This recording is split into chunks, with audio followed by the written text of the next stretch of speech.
Taz effect hits you like a wave, a fresh new spin on the news you crave. Turn the page and you see the light, a different angle that feels so right. No more waiting for the truth to show. Every story starts to glow. Daily news in a way you didn't know. It's the Taz effect that steals the show. Open your mind, let the colors flow. Daily news in a way you didn't know.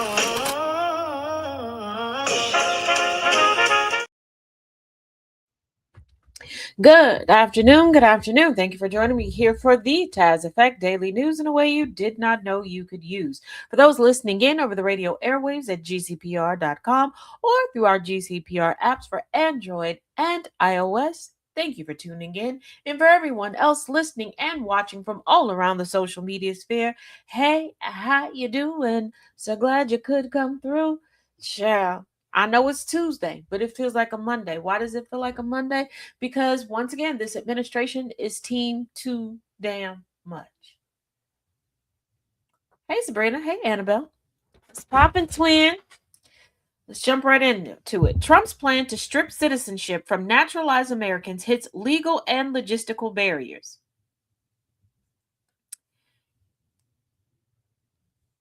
He does know that he has a wife that fits. You know what? Why are we concerned about facts? President Donald Trump Sr.'s plan to supercharge denaturalizations of foreign-born Americans has bumped up against the realities of the legal system and the protocols it affords U.S. citizens.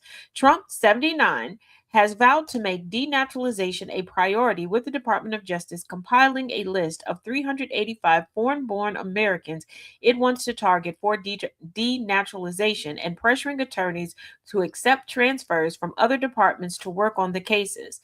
The administration has filed 35 cases since the start of Trump's second term and says it's laser focused on rooting out fraud in the naturalization process. Hey, DJ. Thank you. I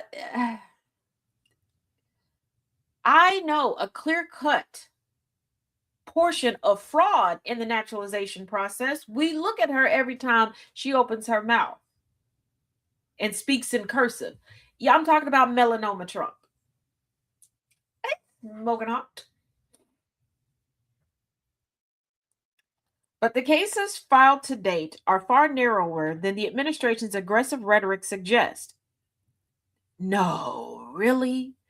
Highlighting the legal and practical challenges of stripping Americans of their citizenship, according to a new analysis by the National Public Radio. Here is the thing. I said this earlier today. I'm going to say it again right here, okay? What we're going through, is the result of writing, advocating for, passing, and signing into law talking points and rhetoric. This goes to show you, if you didn't believe it before when we were saying how stupid people in the United States are, especially those that refuse to deconstruct, those that still hold close, hold near and dear to their little hearts, white supremacy, how stupid they are, because they're legislating regarding talking points. They haven't researched anything. They haven't spoken to anyone. And who ends up being hurt more often than not by racism leading the way? Let me remind y'all, marginalized melanated people may be the targets of racism, but often the ammo misses the targets, but those ricochets always hit the racist.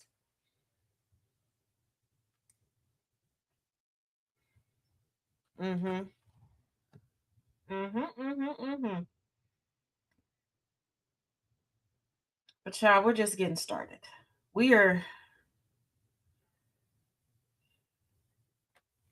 just getting started. And Trump has been obsessing over the reflecting pool, right? Because in Trump's mind, blue equates to reflection. Hence, him manipulating and sweet talking his pool guy.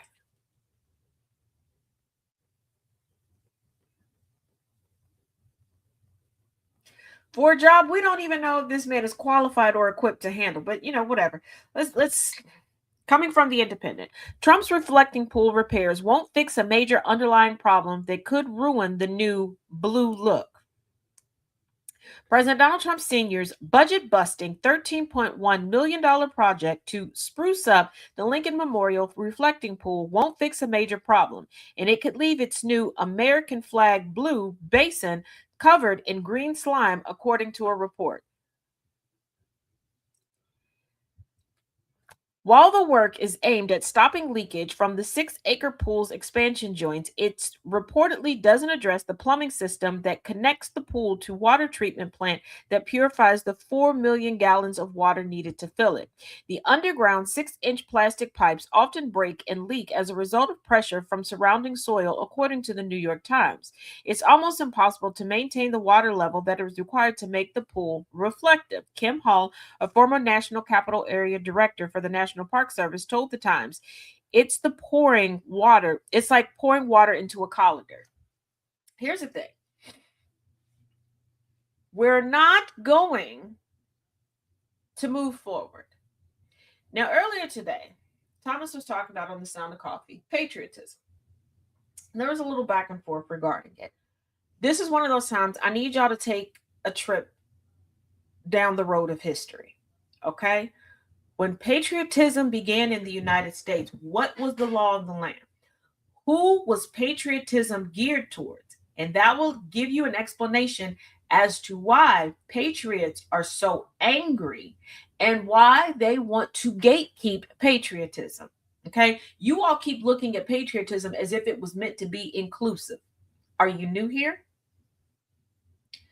And patriotism is going to be the death of us, because people want to show patriotism to fellow residents and citizens within this land. I want you to think, okay? We're not concerned about the national anthem being played before political events or speeches or making sure people included in their campaigns. Nope. We got to have it before sporting events, and you better stand regardless of what you feel about it for these sporting events, even though in some of our areas of sporting, we're playing against teams that are not a part of the United States. But wait, I'm not done. People are so patriotic that they don't know about, nor do they adhere to the flag code. But it's all about respecting the flag, right?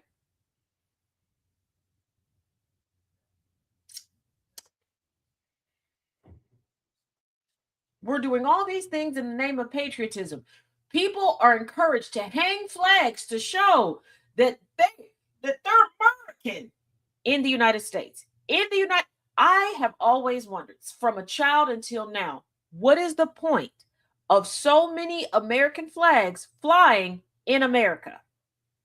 I can understand if you live outside of the United States. Like, I understand people from Mexico that want to, pay homage to their culture, their heritage, and they'll have a Mexican flag. I can understand people from Italy that want to do that. You're in the freaking United States. Who are you proving this to? I want you to think about it. People are so patriotic as long as they're on this soil, but yet y'all are shocked by the amount of keyboard warriors we have. Some of y'all have chosen to forget the days of talk radio and call in.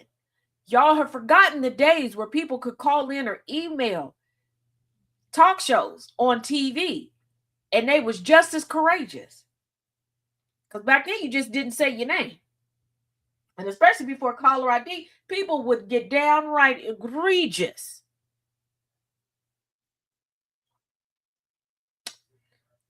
Y'all need to stop acting like things are new, because we have new methods of reminding people of how horrible or how wonderful people can be. But patriotism was never meant to be inclusive, and patriotism never included the melanated and the marginalized. This is why I tell people, be careful when you attach yourself to certain labels. Because you need to look at the origin of these concepts, these ideologies.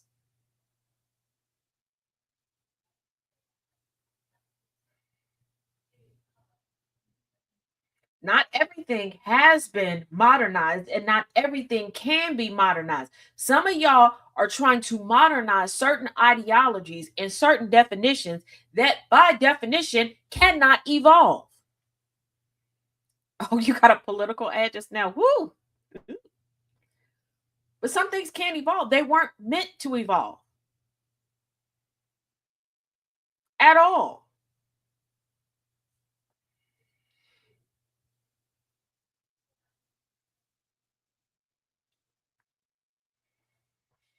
If y'all going to keep a pen in the Second Amendment, you're going to have to keep a pen in patriotism. Until you update the Second Amendment, you can't update patriotism because patriotism was never meant to include women, the melanated, actually anybody who couldn't be profitable, who couldn't profit off of the disparities within the United States.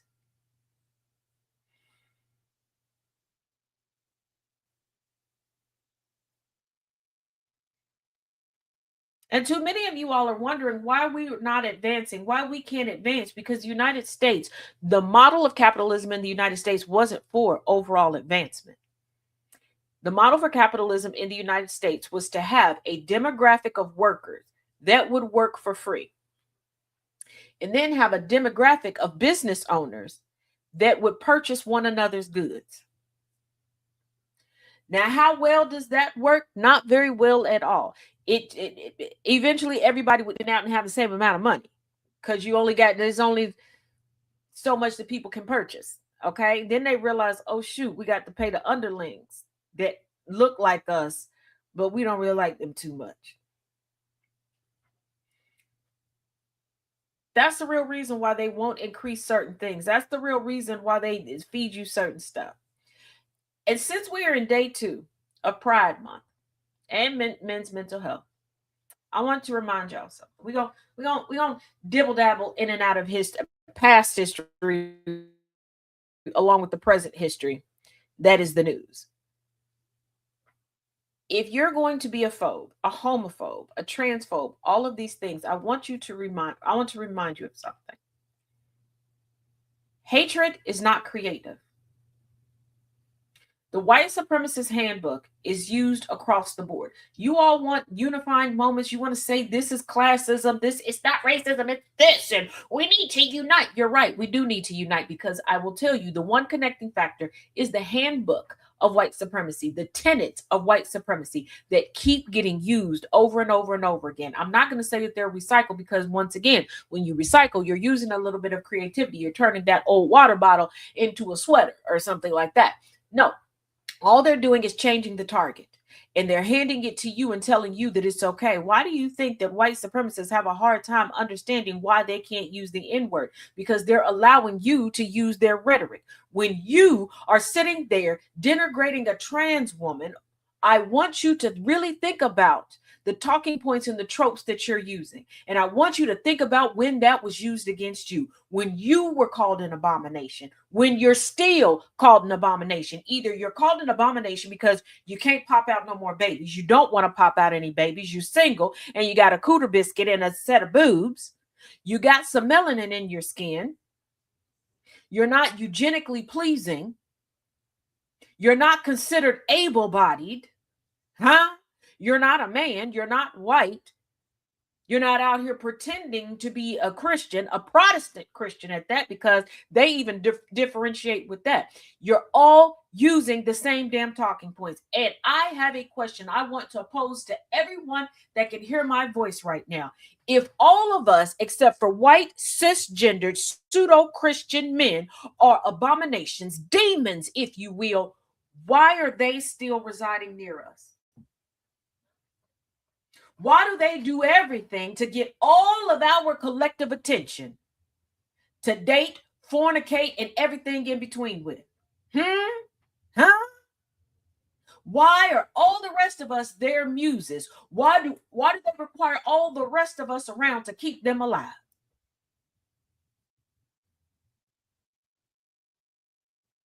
Because at one point in time, women who look like me could breastfeed your babies, cook up your food, balance your checkbooks, negotiate, do all of these things. But you would break down and lose your mind by sharing a water fountain with me, sharing a bathroom with me. Sound familiar? Now, all of a sudden, you saying what Israel is doing to Palestine is wrong, which it is, but you are no different than Israel. You are no different than the Zionists. All they did was take Nazis' playbook that the Nazis got from Jim Crow, and they're using it against the Palestinians. You are taking the white supremacist handbook and you're using it against everybody else, and you are not letting it click. But you want to sit here and point fingers at other people and say that they are the reason why we're here. No, baby, no, baby, no, baby, no. The United States is one big old bucket, and we all in here together. And the problem is, while the rest of us are trying to build a ladder to get out of it and be cooperative and collaborative together, you, little pissant, keep chomping on it, making it unstable, keeping all of us at the bottom of the barrel. And at the bottom of that barrel, no one is having any success. At the bottom of the barrel, no one is thriving. All of us are barely surviving.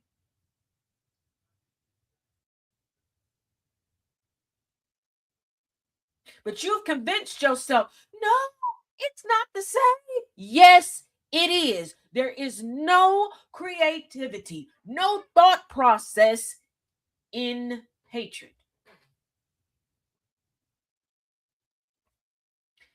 It is just one big human centipede moment. You're feeding yourself off of somebody else's shit.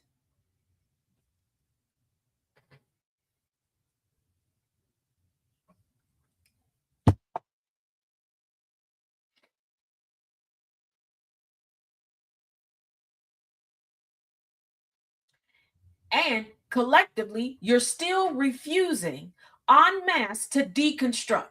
And before you push back, go, no, not me, Taz. Deconstruct. I see the signs that, no, you don't. No, you don't. Because I tell y'all each and every day, you don't know what I see and what I don't see. You don't know all the places that I be. I have warned y'all multiple times because my thing is, what do I always say? We're going to learn together. We're going to help one another. And I don't want, as much as I possibly can, anyone to suffer in any way that I have previously, or if I've watched somebody else suffer. If I can help you avoid that, I will. Now, I done gave y'all the recipe. I done gave y'all the pots, pans, the seasoning, the stove, a little money to pay the utility bill. So you could cook up a little soup to protect you from the infection of an infiltrating, non-deconstructing, white-bodied danger of a woman. And what do I watch y'all do? I watch y'all every morning allow the same person to center themselves over and over and over again. I watch y'all to let this person freeze themselves in time, because I don't know how damn long y'all was a teenager, but I promise you, I wasn't no teenager for 3 decades. Okay, every year I have a birthday. I thought we all did, but evidently I need to be corrected. And I thought that if we needed to take a break, that's what we do. We take a break. We don't make a big fuss about people not bothering us when we ask not to be bothered when we take a damn break. Huh? Y'all complaining about Trump and MAGA being in a cult, but y'all were slowly forming a cult behind somebody who has the working brain capacity of a 3-day deceased fly. I said what I said.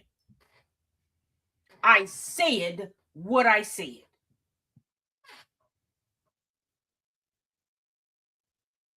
Y'all could sit back and watch black woman after black woman after black woman who's like, you know what? I'm going to do the good work. I'm going to help save the people. I'm going to work for the people. I'm going to do the damn thing. Y'all watch. every black woman get ripped to shreds. Y'all tear apart any and everything any black woman has to say, anything that she does. You could have been mad at this black woman from kindergarten. You come across her on social media, you go through her following list and contact everybody and act like what happened in kindergarten happened yesterday to try to cut off any and everything that she could have going for her. But let a white-bodied individual whose voice you ain't never heard and face you ain't never seen come up and tell you the right mix of bullshit. You will stand there, open the door, hold the door open, while that white-bodied demon woman actively destroys the mental health of everybody around, especially a black man. Huh? What? Oh, we're going to talk about it today. It's Talk About It Tuesday. We're going to talk about it today. We got a short week, but I ain't got a short memory.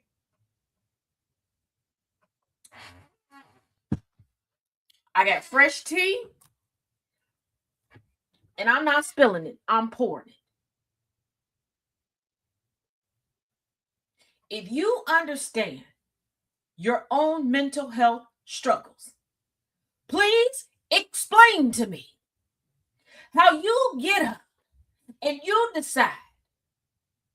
This person shares with me every single day that they flip a coin to determine if they're going to continue living. So I am going to, every time I see them smile, every time I see them have a little bit of joy, I'm going to dump on them and I'm going to help somebody.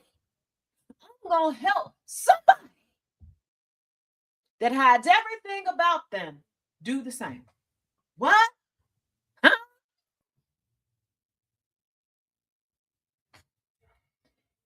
You can dig up every grave that you find. That does not resuscitate a person. You can cry a Nile worth of tears. It does not remove somebody's pain. There is no point in a woulda, shoulda, coulda when a person is ice cold. It don't matter when we close the casket. If they could have called you or they should have called you, did they know that they could? Because probably not, because probably they could not.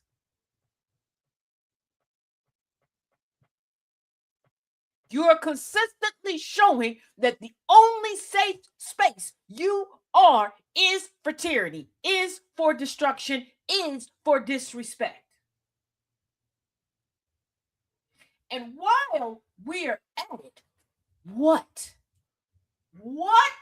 on this planet possesses so many people to choose to believe a lie over the truth that they see with their own eyes and hear with their own ears?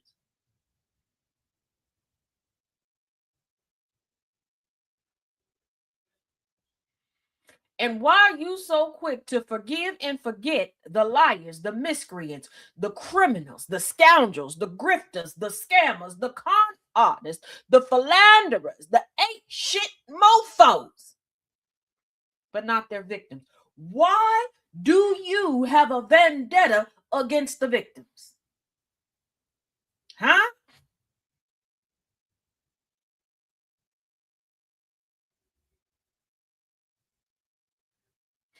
Y'all wasn't out here taking to the streets to actively warn people against James Charles, known pedophile, Donald Trump, known pedophile. Okay? All these folks, every other day, there's a new teacher being exposed for being a creep. And then people now want to have an expose. Well, I knew, I've been knowing them since 50, but you didn't say nothing. You was rocking with them until the block got hot for you.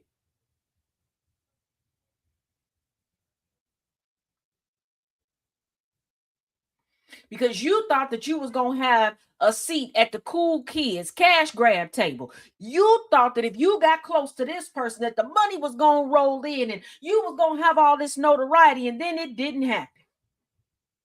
Now you sitting back, you've been exposed for lying. The person that brought you in was exposed for lying. This person over here done went to prison for lying. This person over here done lost everything for lying and sticking a Peter Whacker everywhere, but it don't deserve. But y'all will still look at their victim and go, nope, this bitch can never prosper. Why? Why? And yet you want to turn around and criticize MAGA.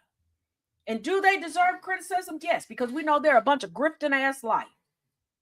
They haven't been manipulated. They haven't been tricked, because all the stuff they pass around, they are the ones creating it, passing it around. All of the hysteria, they are the ones creating it.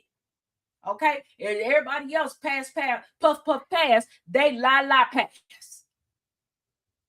But you cannot criticize somebody when you're doing the same dirt. Huh? If we both have the idea to rob the U.S. bank on the corner, and we both go in there at the same time to rob the bank on the corner, we both get caught because our plans are contradictory. How dumb do we look sitting in the cell next to one another, criticizing each other for robbing the U.S. bank on the corner? Because that's where we are in society right now. We all had the same idea, and we're all doing the same stuff, sitting around criticizing each other.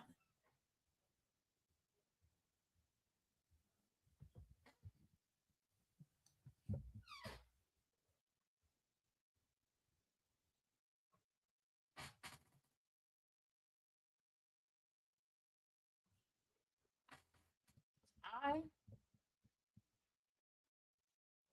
for years, have been doing mutual aid. Now, it's a a trifold reasoning why I started doing mutual aid. One, before we had social media the way we had now, I did my best to try to help people that were in close proximity to me. And I realized so many people didn't realize most of us need help. This country is not set up as a true society to be collaborative and cooperative. With my OG account, a little bit of a wider reach, did my best to help out with natural disasters, because FEMA is a joke. American Red Cross, pretty much joke. Okay?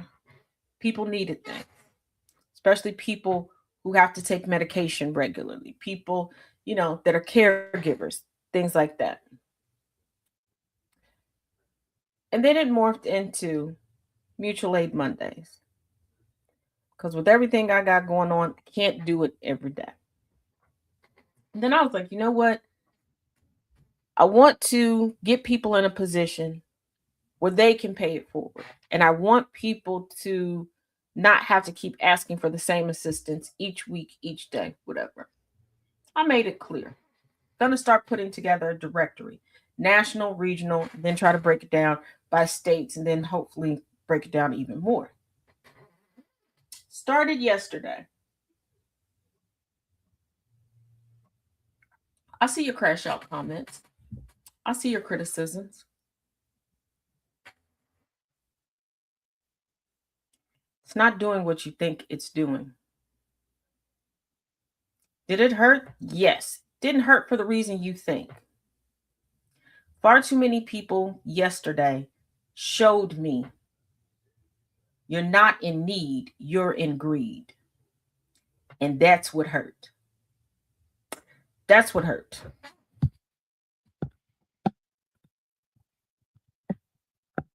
Because there are people that know the transition that I am going through, that know the financial heartache and hardship that I have suffered over the past year and a half, that want to help me.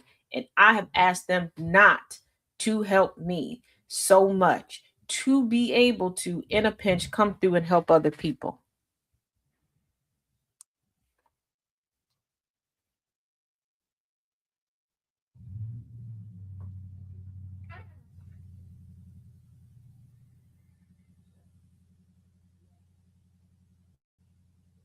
I can't tell anybody what to do. I will never try. But I will say, two individuals let me know to say here on the show, and I know they're watching, so I'm going to deliver your message. They've made a list. Unfortunately, this is not a list of who will be helped. It is a list of who they will never help. I'm going to tell y'all, like I told my children, as my mother told me, and my granny told my mother. You never know who knows who, and you never know who knows what, and you never know when somebody is watching.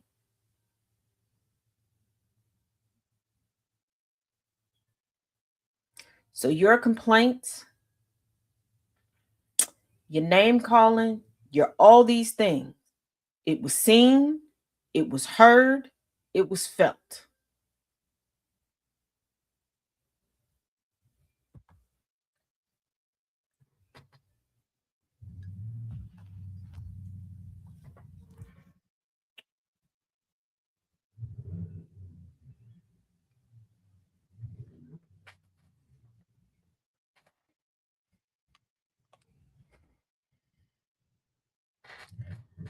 I said over the weekend on multiple shows something about myself that I think gets overlooked. I am a lot nicer than most of the people that I am close to. I really do not like to be mean. I don't like to go back and forth with people. I like to keep things rainbows, butterflies, and everything else. I am quicker to defend other people. The moment that I feel that I must defend myself, the moment that I feel somebody truly wants my attention, you catch what I'm putting down? That's not the place where anybody needs to be. And at this point, because I'm sick and tired of being sick and tired,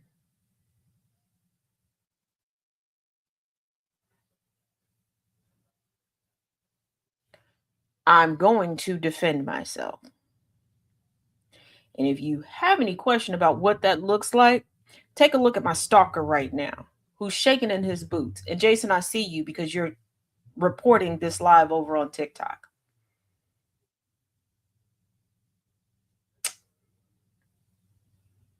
There's no need to do that. Just like there was no need to lie about Talina, because she's a little pissed with you saying that y'all had a child together. She trying to figure out where that child at.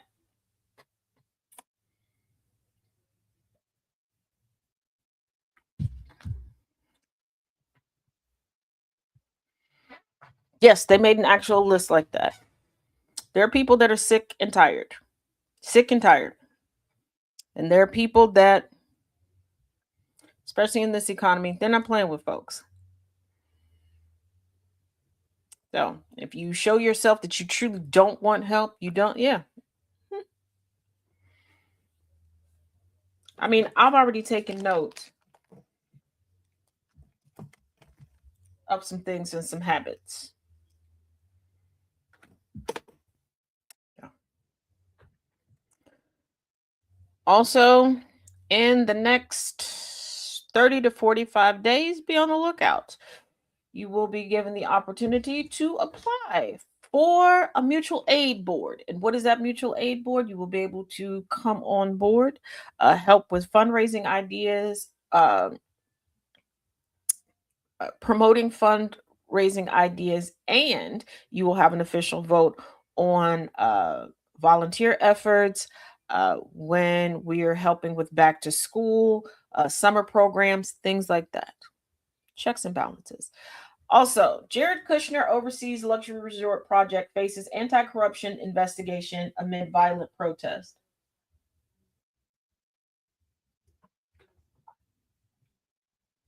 I got you, Ninja.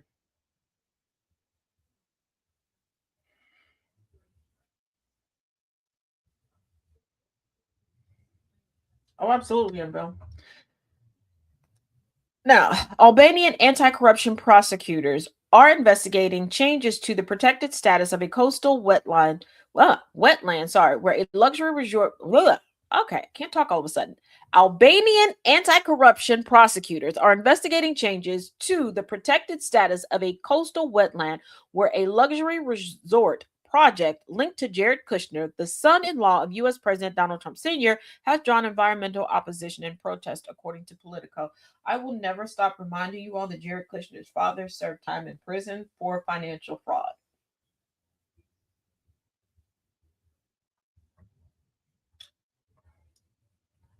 and is currently serving in the current Trump administration.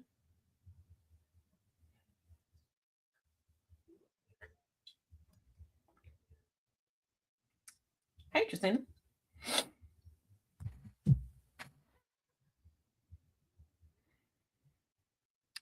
Speaking of fraud on top of fraud on top of fraud, Tina Peters is free, and she's now asking Trump for a job. Nope, not satire.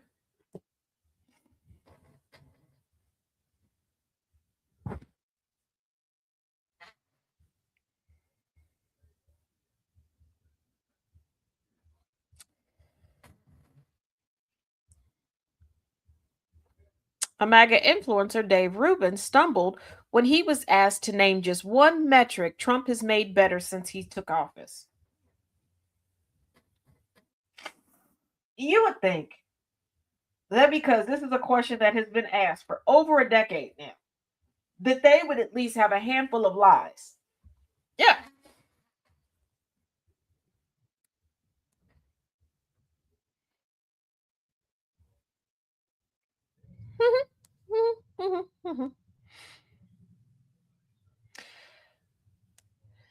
And oh, now y'all remember that Marco Rubio technically has a couple titles, okay? He got a couple jobs that he's supposed to be doing. I don't know how he gets one job done because he ain't never in the office. But Tulsi Gabbard needed to be replaced, at least in the interim, right? And who better to take her place than the head of the Federal Housing Finance Agency, the FHFA? Because intelligence, housing finance, they're interchangeable. Is he stepping down from housing finance? No. Does he have experience in intelligence? No. What's his name? William Pult. Or Pulte, depending on who you ask. Now, why was he appointed to this position? This, what I'm going to read, is a quote from what Trump put up on Truth Social. Again, I wish we were in the timeline that this would be an SNL skit, that this would be an obvious onion.com story. But this is real life. Goes, and I quote, William has deep experience managing the most sensitive matters in America, the safety and soundness of the markets, and over $10 trillion at Fannie Mae / Freddie Mac, a substantial increase from where it was just 12 months ago. During this period, he will remain director of the Federal Housing Finance Agency and chairman of Fannie Mae / Freddie Mac. Congratulations to Director Pulte.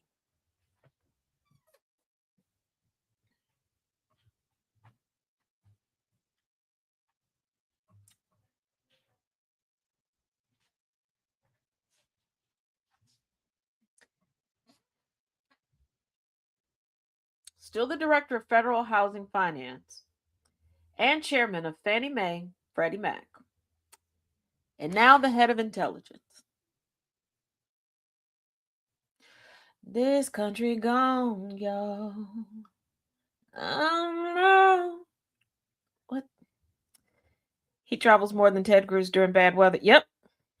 And let's not forget, we have a new Secretary of DHS that likes to leave on Thursday and not come back till Monday morning. Every week. What did we learn yesterday? is trying to get his wife a part-time cushy job so he doesn't have to pay for her to fly up to see him. How much time do they need in each other's face? Hmm? Oh, yeah, definitely a conflict of interest. Mhm.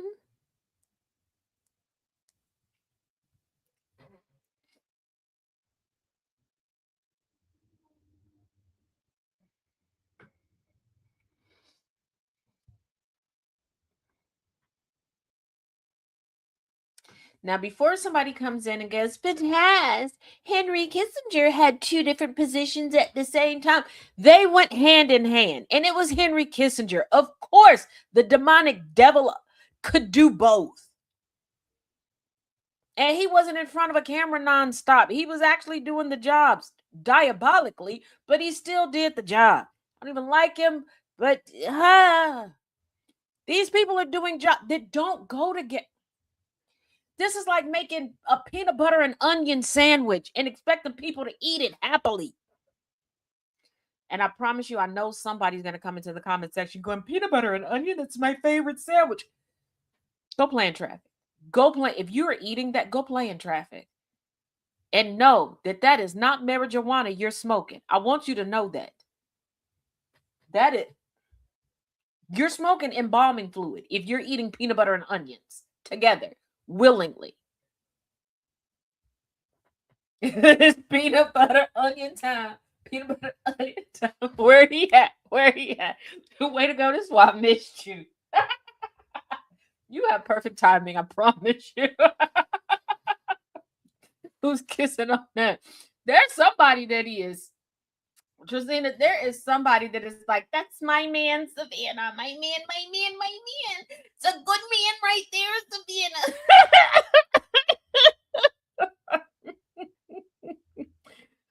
Speaking of somebody, man, if you're gonna troll me, okay, and if you're gonna look, if you're gonna call me stupid, don't be stupid. Number one. Two, if you're gonna say that I'm ugly, please, please wait more than 1 to 2 business days to turn around and make a video or comment in my man's comment section going, I don't know what she sees in him. Am I ugly or no?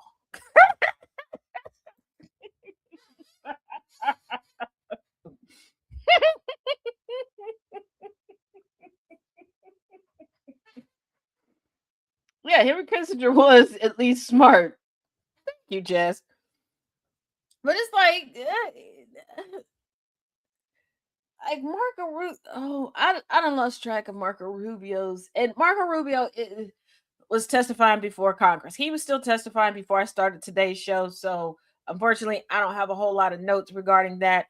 Plus, Mehmet Oz had a presser. It's a lot going on today. They was pissing me off.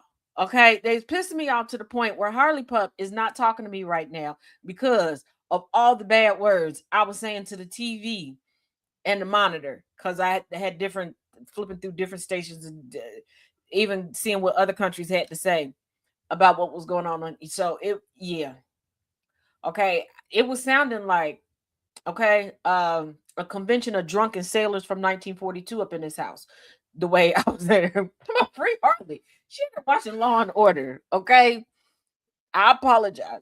I apologize. I gave her a treat, and I turned on. She liked the OG Law and Order. Uh, with Lenny. Found some episodes with Lenny on there, and she wasn't scared. She was mad. She was looking at me like that is not very demure. That's not very dainty. She gave me that look like we don't do that here.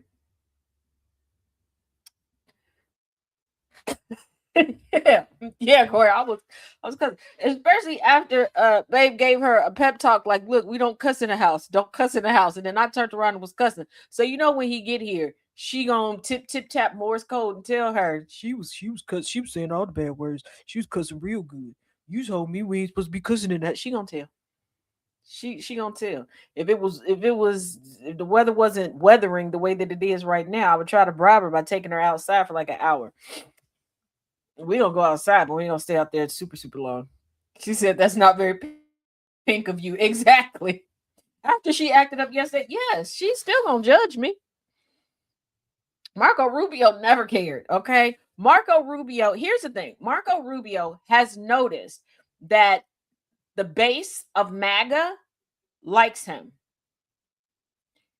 He don't care about nothing else. He's like, as long as I keep them happy, and if you notice the moves that he's making, he does not care about keeping Trump happy anymore. He does not care about smoothing things over with Trump anymore. He cares about the base. And because right now, like we discussed the other day, JD Vance, VP put it in the pullout, and Kankosaurus Rex are going at it back and forth, talking crap about each other, to each other face, behind each other back, the whole thing.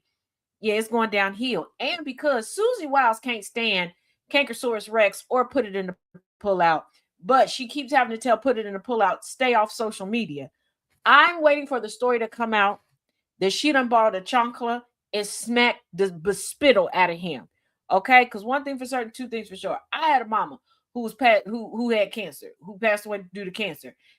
And for a period of time, my mama tried to keep working through it.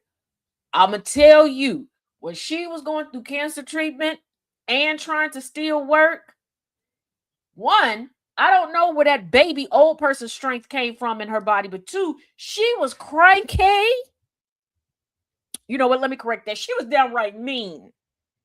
And I know Susie Wiles, who already admitted, let me remind y'all, in 11, count them up, 11 interviews, said everybody up there is stupid. She was like, everybody in the White House stupid. Stupid. Everybody in this White House stupid. And she even said, Trump has an addictive personality. We don't know what to do with him. And she's like, he was like, yeah, she right. I'm waiting for her to just say, you know what? Enough is enough. Come here, put it in the pullout. And she just, she gonna knock him between the washer and the dryer up in that White House. Okay, she gonna take him to the sub basements of sub basements, and she gonna take him to one of them soundproof rooms. Okay, and she gonna get her full Gotti on him. Okay, she bow boom ping ping pang. She gonna be down there mink mink mink mink mink mink mink. Yeah,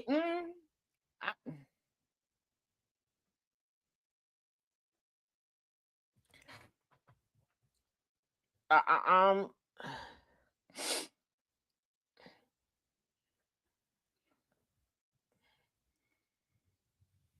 Yeah, you remember DJ Heat? Because I was like, is he gonna agree? And he was like, yeah, you know, she right. Okay. All right. Whoops. Whoops. Not what I meant to click. Hold on.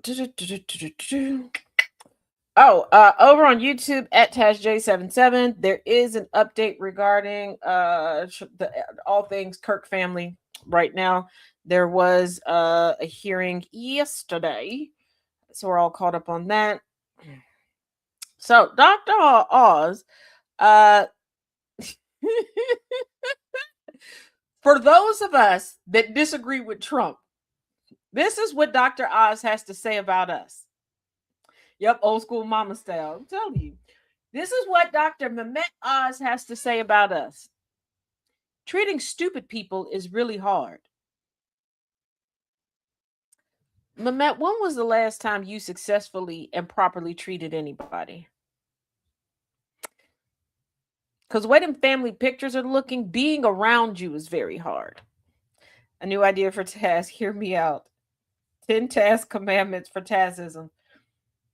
You know what?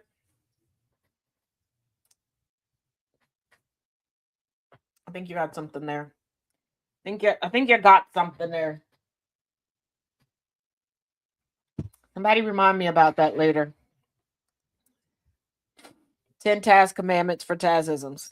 So, Dr. Mehmet Oz dismissed Americans who oppose or disapprove of President Donald Trump Sr. or his administration as stupid and lost on Tuesday as he concluded a raucous turn at the White House briefing room lectern while Press Secretary Caroline Leavitt continues her maternity leave.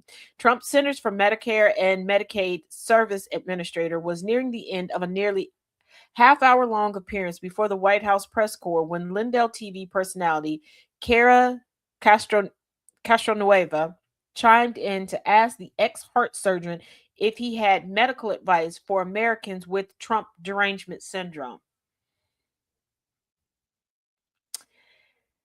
I'm I need I need people to understand that words have meaning. Just I'm so tired of this. Well, it means this to me. This is why we can't communicate with one another. Trump derangement syndrome would not be those of us that don't get down with Trump. Trump derangement syndrome, if you look at all the definitions and put them together, would be those in his cult. Those that constantly think about him, those that constantly try to weaponize his name, those that will lie, create memes, create pages to try to justify what he says. For those people that are like, Trump speaks plain, but let me explain to you what he means. Yeah. Oh, he's definitely speaking for himself. Right. Exactly. What does that make Dr. Oz in? Yeah. Just like when I hear people go, well, that's reverse racism. If you reverse racism, that's equity. That's equality. That's no longer racism. And yes, before you go, but as they mean, I know what they mean. I also know what words mean. And I spend a good chunk of my day being irritated by the misuse of such. So I'm just putting it out there. When somebody comes to you and goes, that's reverse racism. Oh, so you want equity and equality, right? Good. So when are we going to kick off this reverse racism rally? When are we going to kick off this push for reverse racism? You got to remind people words have meaning. Stop letting them just say any and everything. Just like when racist white folks tried unsuccessfully to co-opt black fatigue, and people started countering, going, I have white fatigue. No, you don't.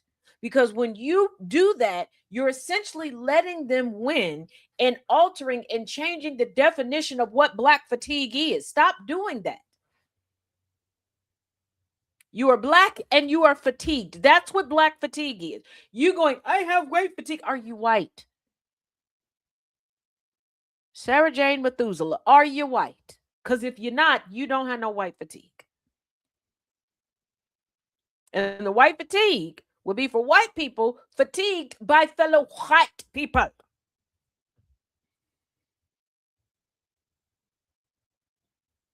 And it's especially irritating because y'all do realize what black fatigue was coined and defined and a whole book written about it by a black woman. Can y'all stop letting them steal from us? Please and thank you. Please and thank you. On the inside, you know, bone skeleton. Yeah. I got black fatigue. Yes. I'm just like, oh, good Lord. Jeez, your peach. Oh, yeah. Like it's okay to correct them. Now,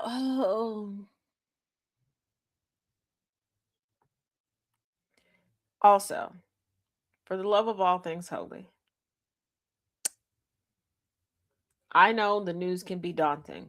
I know that here lately, people are not telling full truths. Um, and some of the information is very dense because staffs are being cut down. So they're not so much in some areas saying things in layman's terms. Okay. Part of why I'm here. But please, I need y'all to stop looking at a headline and jumping on it. I need y'all to stop listening to one person speak on something and not tell you where they got any of the information from and go with it, because I did a very thorough breakdown for you guys yesterday regarding the NDAA.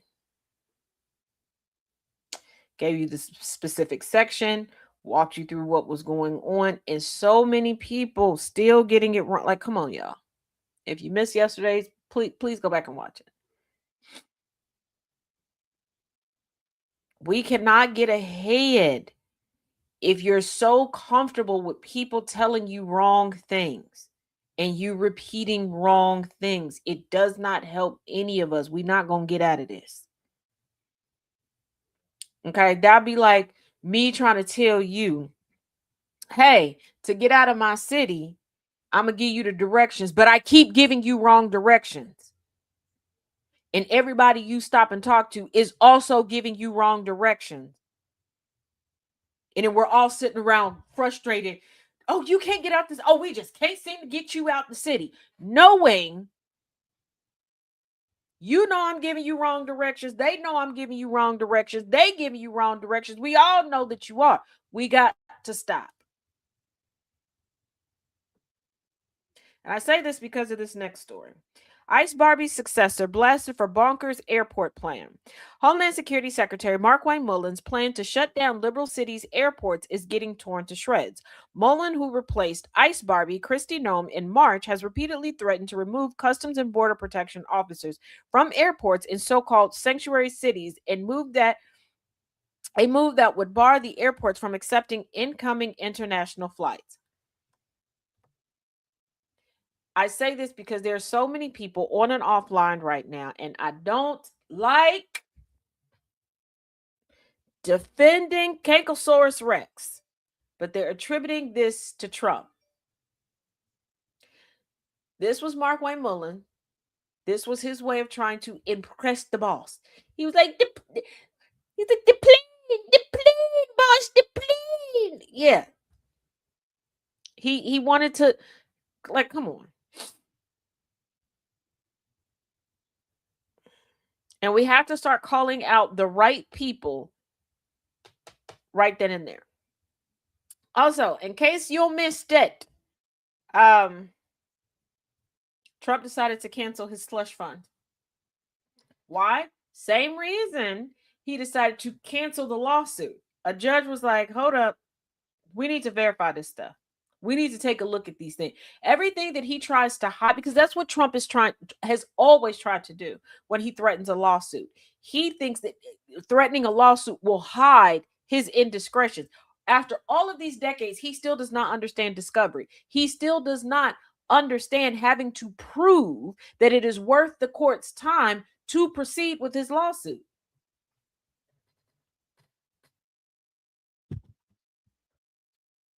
So the judge was like, okay, so you were supposed to provide X, Y, and Z to the court the last time, you didn't. But now you're technically supposed to be awarded this fund, because that would be his settlement that he would gift to the Department of Justice. A very long way, roundabout way of doing things. And your family doesn't get investigated. This lawsuit wasn't about an investigation gone wrong. So why is this in here? What, huh? Like, the person has been held accountable for the supposed leak. They're in prison. So when the judge was like, oh, you need to prove X, Y, and Z. Oh, I don't want to do it. And people are out here reporting going, oh, well, it's because of the scrutiny he got. No, Trump doesn't want the truth to come out.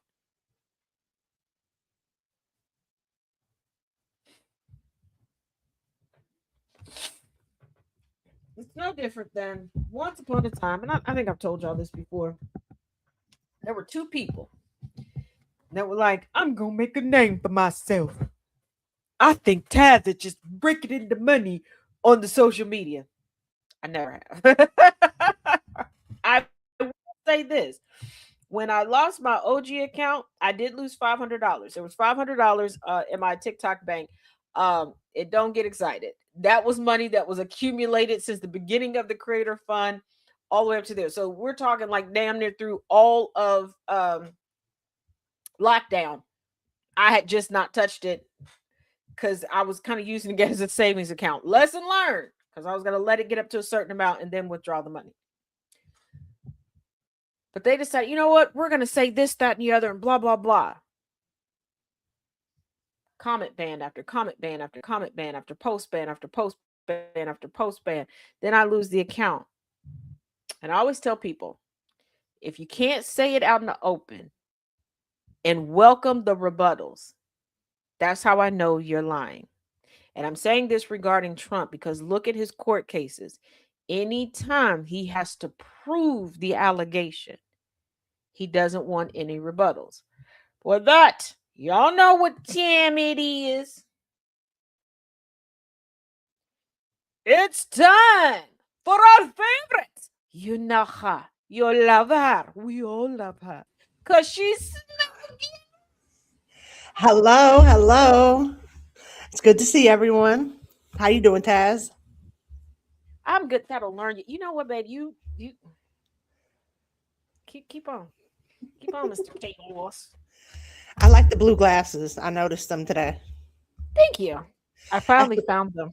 yeah, that's a cool blue. I really like them. I was like, are those Yeah. blue? Hold on. I went real close up to the screen. I was like, those are blue. That's a nice blue. Yeah, thank you. Cass and Dana J said, "Hey, and Infernal." Yeah, I finally found them. I Hey, everybody. did not put some glasses back where they belong, Oh, so they and got I was lost in a cleaning up sea of today. glasses. Yeah, I was cleaning up today, and I was like, "Is there something sticking out of that bag over there?" Sure enough, that's where my glasses were this whole time. Oh, well, I'm glad you found them. Me too. So I went and changed. I was originally in a different shirt. I went and changed shirts just to wear it. So you can match. I love it. Taz is like, wait, let me get my clothes on so I can wear these glasses. Right. I 'Cause support it. yeah, I cleaned up, went and got my shower, got dressed, making a cup of tea. I was on. We gonna go change this shirt.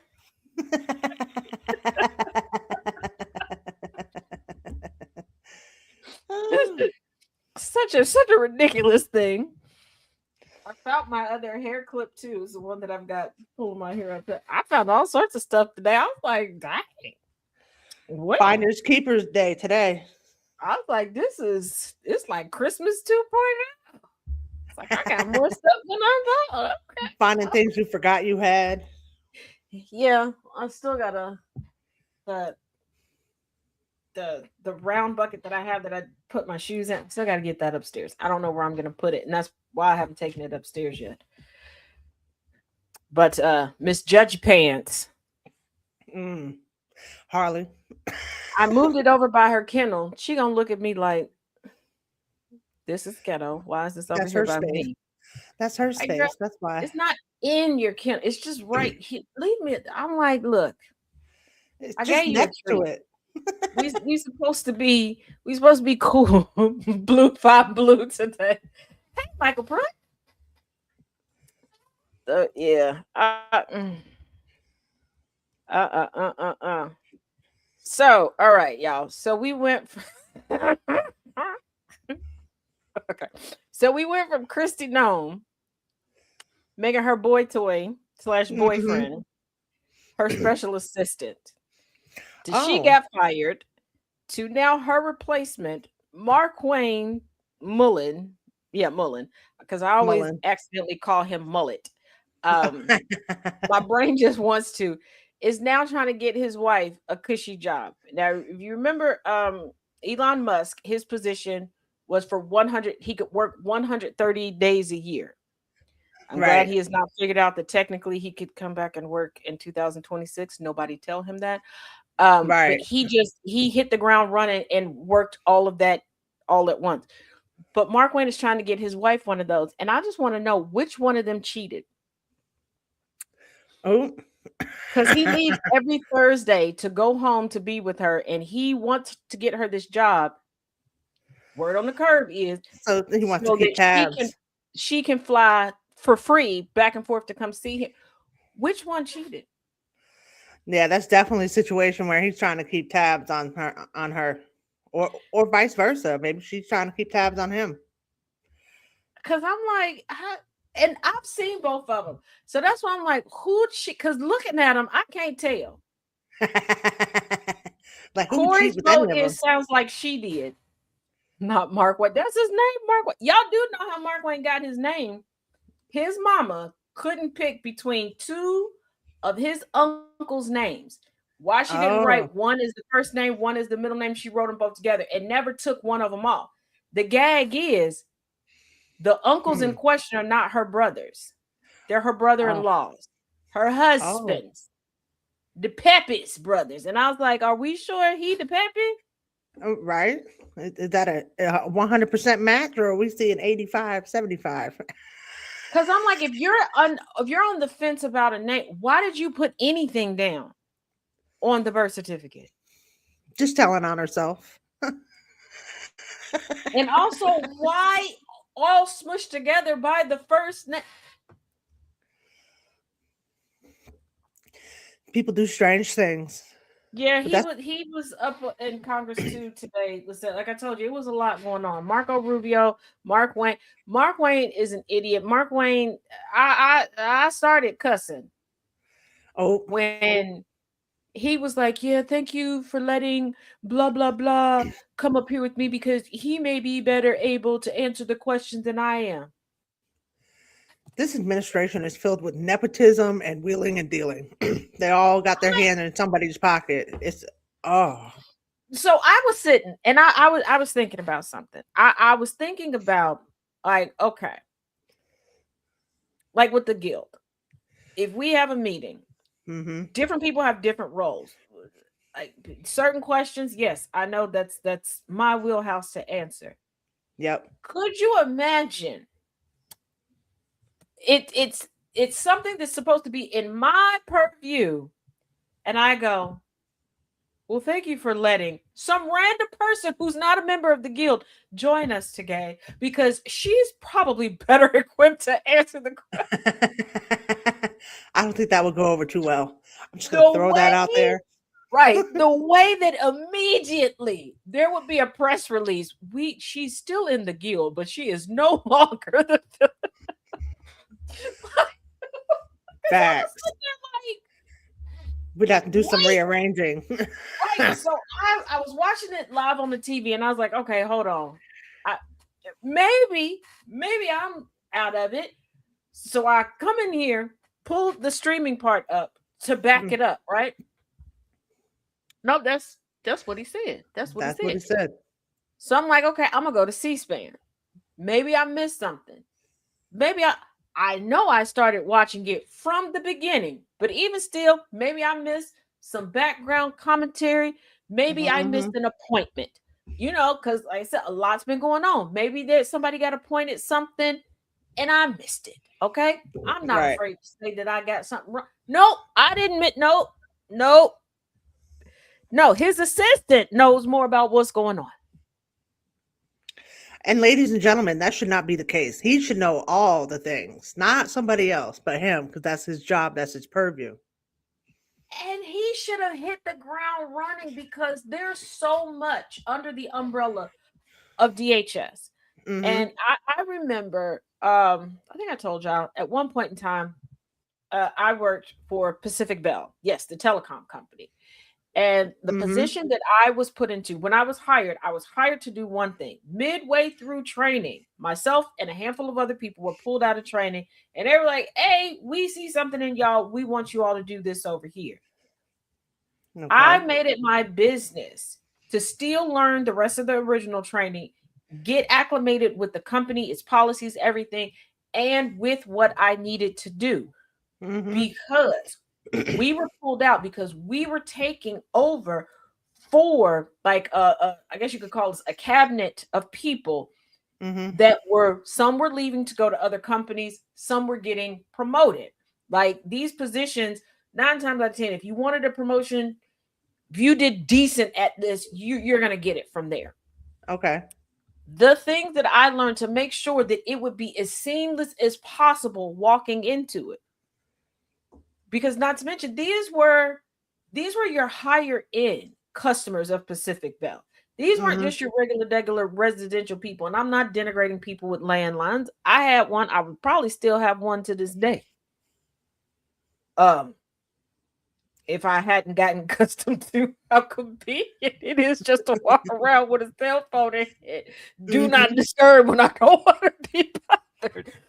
But like think of like you having a company like Amazon, and Mm-hmm. I'm stepping in to handle your account. You don't want to start over at the beginning and explain everything over to me. Right. You want me to come in. That's how Mark Wayne should have come in, especially since, don't forget, y'all, there's been a short list. These people knew who was at the top of the list and going on down that was going to replace Christy Nome. It was just a matter of when they were going to pull the plug on her. Right. Right. And I'm And it like, has he happened. thinks that, yeah, he seems to think this should let y'all know the state of too many senators. He doesn't think he has to show up. Mm. If y'all have not taken a bit of time, just randomly click on C-SPAN if you can. And look at the attendance. The people taking naps, folks, Just when sitting there they try to scrolling lie through their to you, phone. yeah, or they're like, oh, I didn't have enough time. They rushed this bill. If y'all only knew how much time they have with those bills, when you look at the order of operations, they have so much time and they have help reading through it. Yeah, from their staffers. I have read through stuff and done reports quicker than they have, and I don't have a staff. Because what was it? Oh, the last JFK drop. Oh, Because yeah. for a minute, hey y'all, full disclosure, I did text Jess like, if I need help, can you I think I was gonna get through it. Because I Right. was like, wait a minute, there's more. I thought it was like 100 and something pages. No, it was way more than that. I thought I Way was more. doing good. And then I was like, wait a minute, I'm swiping. Why does this keep going? Right. That was a lot. Corey, that is still Never my ending. entertainment. C-SPAN is a little less entertaining now that Marjorie Taylor Greene is gone. Because Yes. Marjorie be fighting with everybody and Yes. cussing, and she always got peen pics that she want to show on the congressional floor. I don't know Where what she was this. getting them all at, but hey, I'm This here for woman it. is a serial cheater, but it's very entertaining with Nancy Mason also, because Nancy knows the law, so she'll say some off the wall egregious stuff on the congressional floor, and then get outside and be like, "Well, I didn't say nothing. What you mean? I didn't start no rumor about you, girl." Meanwhile, she's behind the scenes on all of it. Just Yeah, running her mouth. because there was one guy. I think because she was engaged and she wasn't engaged. I think this is the guy that broke the engagement, because after she was no longer engaged for like, oh my goodness, it felt like 3 months. It may be a little less than that. She kept making accusations about him on the congressional floor. And for those of y'all that may be confused, they can't be prosecuted for what they say on the congressional floor within certain limits. Right. But yeah, For the so most they part. could go in there and be like, we can't sue him, we can't do nothing. Now I can catch him in the bathroom. Right. That didn't work out too well for Nancy Mace either when she was trying to catch people in the bathroom. Every day Trump, Nancy Mace posts pray for Trump. She does. She did pray for Trump. Girl, you are gung ho, and I will give her credit. She is the subpoena queen when it comes to the Epstein files. But you want us to pray? You want us to pray that he gets prosecuted, or pray he died? What is the prayer I'm supposed to pray? This is why I say y'all got What are we praying for? Y'all gotta be specific. Very specific, especially on that. Pray for Trump for what? Pray for Trump to get out of office. That's what I'm praying for. Yeah, there's still somebody mad at me on Facebook because years ago they sent me a DM like, "Hey, girl, can you pray for me?" My For prayer what? was answered. They should have been a little bit more specific. I mean, they went on to get divorced. Only thing I said is, may their family have peace. Their family got peace once they put them out of it. That's how the peace comes. And they Time to go. believe that it was because of me that their affair was exposed. One, I didn't know you was having an affair. You should have been more specific. Two, I think everybody knows how I feel about cheating. Why did you ask me to pray for you? Right. Because if you did know, you wouldn't have prayed at all. Probably. My prayers between me and God and Boab, exactly where to go. She did not specify the type of prayer, but Nana J, she didn't. I'll pray for him, all right, just not the way they think. Exactly. I tr- look. I will honestly say, Trump and his clan with the K are included in every one of my prayers. For those that know me, you should know what that inclusion is. Okay. And before you go and say, well, Taz, have you sent him a gift basket? I tried. Okay. Evidently, I am banned I was gonna say you probably for the banned. next few years of sending anything to the White House. Oh, okay. Probably for the duration of the administration. I tried to send the butlers Christmas cards. They were sent back. Oh wow. I can understand. I understand why. I'm not the Lulu. I know why. I am clear as to why. I do pray the Grim Reaper pays him a visit every hour on the hour. Ninja.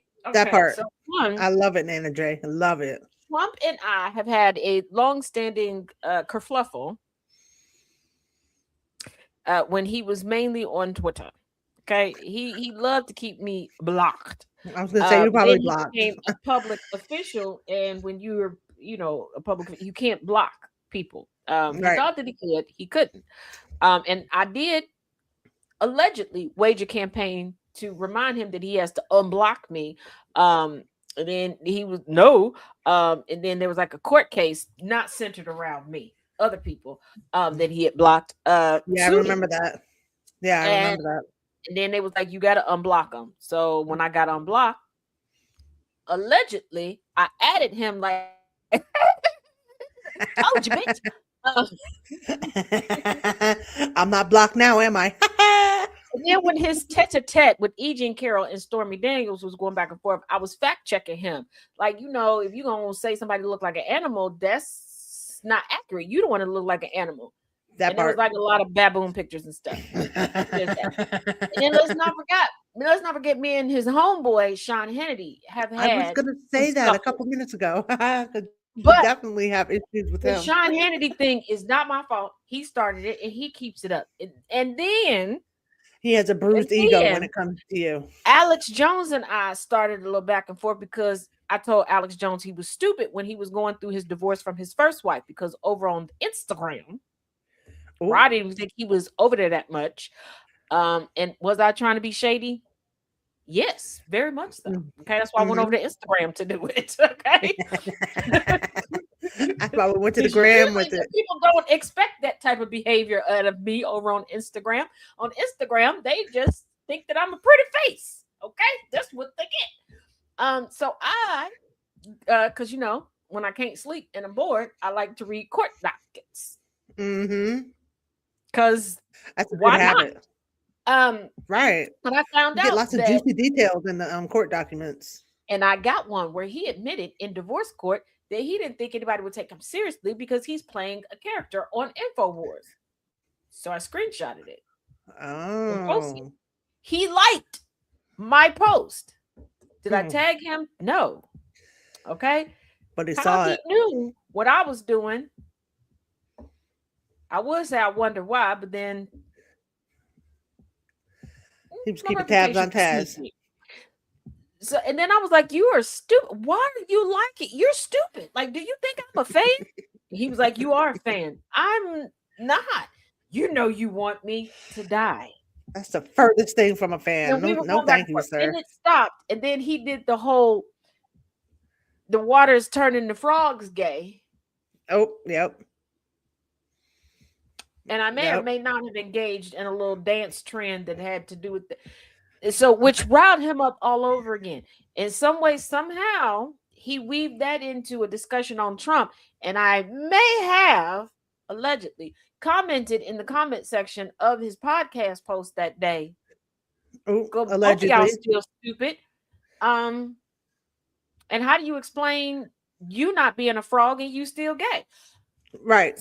So yeah, I don't think he liked that very much. And then remember, Trump used to be homeboys with Mitch McConnell.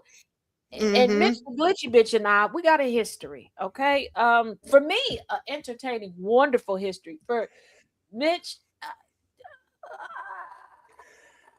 Didn't you used to send him stuff too? I don't think he likes me. But I will say there's been a lot of mashed potatoes between us, a lot of glitter, Oh, a lot of tadpoles and frogs.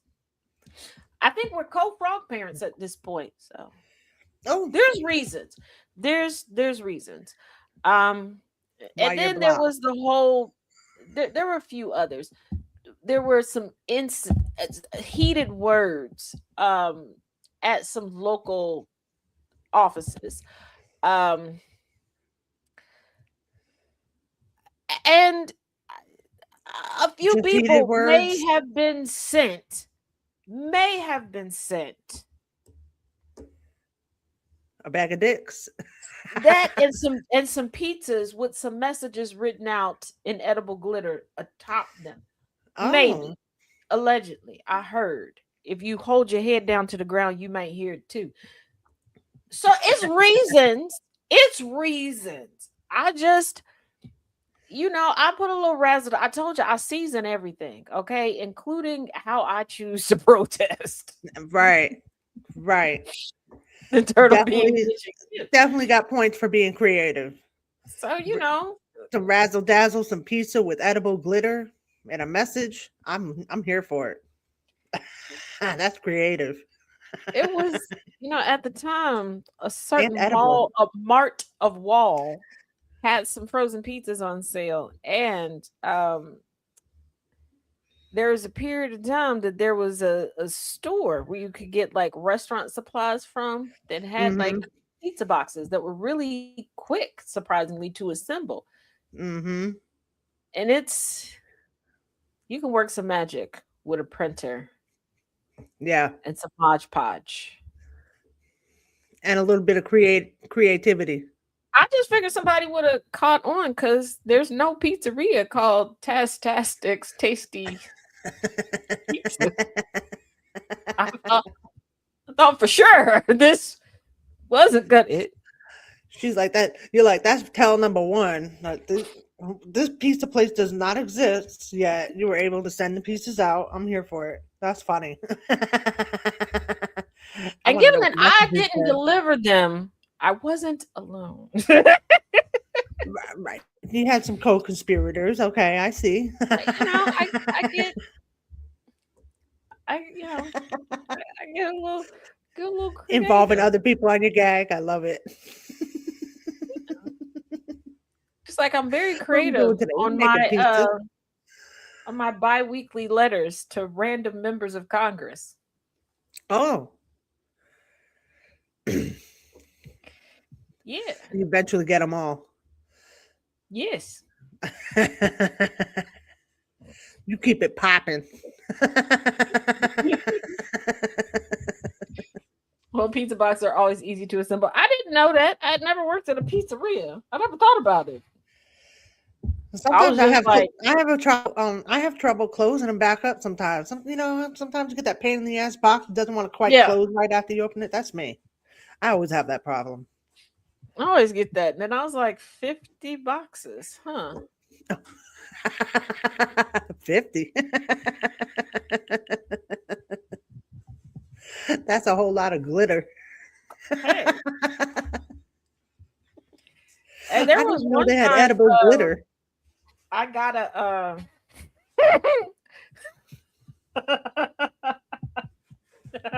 I think I contributed to the shortest MAGA protest ever. Oh, Because you can buy like the coffee shop style like coffee cups. mm-hmm. Yes, you can. Y'all remember being a kid making mud pies and mud drinks?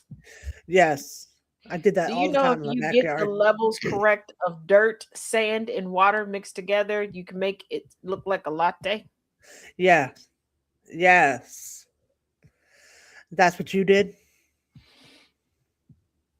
I'm screaming. Allegedly. Wow. Allegedly. And I was like, here, free coffee for MAGA, free coffee for MAGA. Cups of mud. Wow.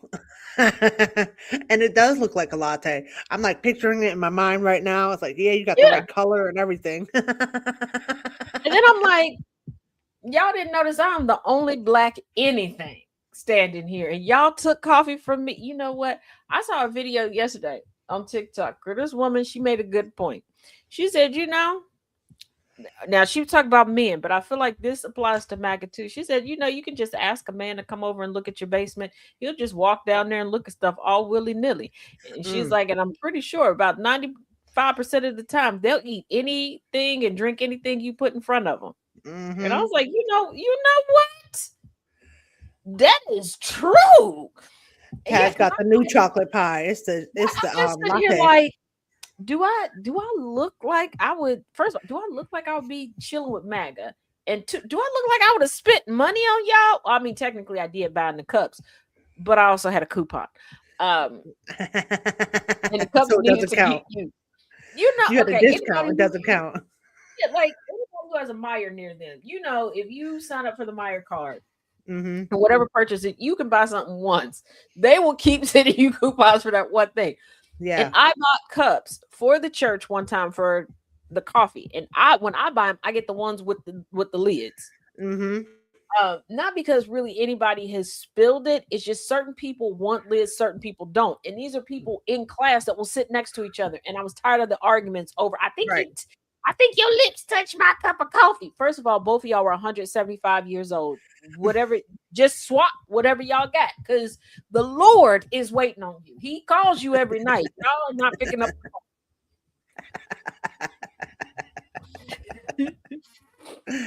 Oh shoot.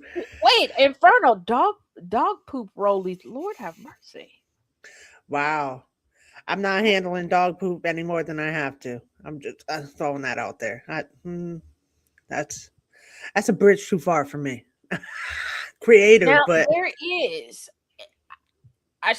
It's an urban legend because I have not found anybody who can substantiate it, but there was a bit of urban legend in northern Kentucky that there was a group of protesters that were going around paying people when they would see them walking their dogs, if they had a smaller dog, for oh, the bags of dog poop, and that they were wrapping them up in Tootsie Roll things and dropping them oh, off to MAGA people. Like I said, oh. could not confirm it, so I'm gonna say that it's urban legend. Mm-hmm. But I was like, that is, I I'm could not see somebody doing that.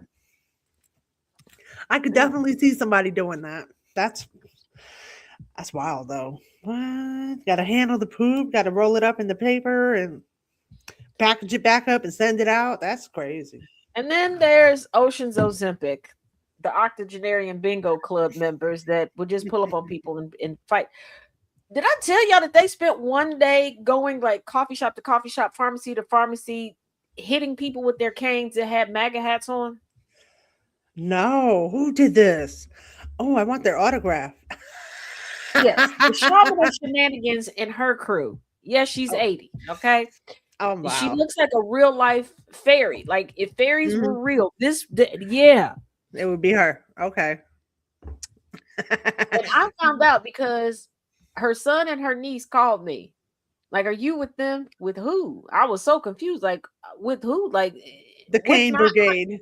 And I was like, no, I'm not. Like, I'm not supposed to be. I was like, I knew the next day they had, because they got banned from 2 delivery services, that there was some packages that were coming that I would have to take to them respectfully. I was like, but no. They're like, so you don't know nothing about them hitting people. With the cane. Pause. We're not just going to wait. How did this escalate to this? Well, huh? They gave the. I said, well, do you know where they? No, we're trying to figure out where they're at. I said, well, did anybody take their cell phone with them?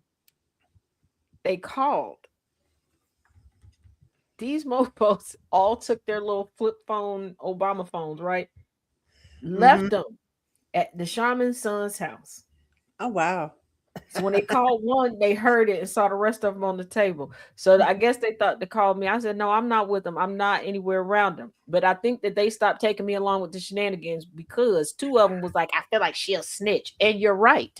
I'm not going to jail with y'all. Y'all I'm got telling a whole everybody. leg and a foot and ankle in the grave. I don't. I'm not going down with y'all. Mm-mm. Yeah, there's different things at stake for an 80-year-old versus a 40-year-old. Right. Like, let's not forget the one time I took the head to the pharmacy and she bippity boppity boop. She laid somebody out. And I'm like, you could have gave me a heads up. Could you have waited till I paid for my stuff first? Like, go get in the Right. car. Come on, we got to go. Well, at least wait till I start leaving the store. Because I can have a little separation from And you. this wasn't like a Walgreens pharmacy. This was like an old school, like standalone. It's just the pharmacy, mom and pop pharmacy. Like the pharmacist can see the whole store. Yeah, from they just behind the stand on counter. their little elevated floor looking out over everybody. Yep. And I'm looking at her like, girl, this is I couldn't get my pain medicine for you. I'd have punched you. Like, what is going on here? Start the she was commotion wild after I with it. get what I get. Right. And I looked at her like I thought that was your friend. She was so serious when she was like, please stop thinking. What? Oh, damn. This is why you a felon. This is why you a felon. Go get in the car. Mm-hmm. She's like, I'm not a felon. Oh, so all these arrests, no convictions. Okay, Cat Williams.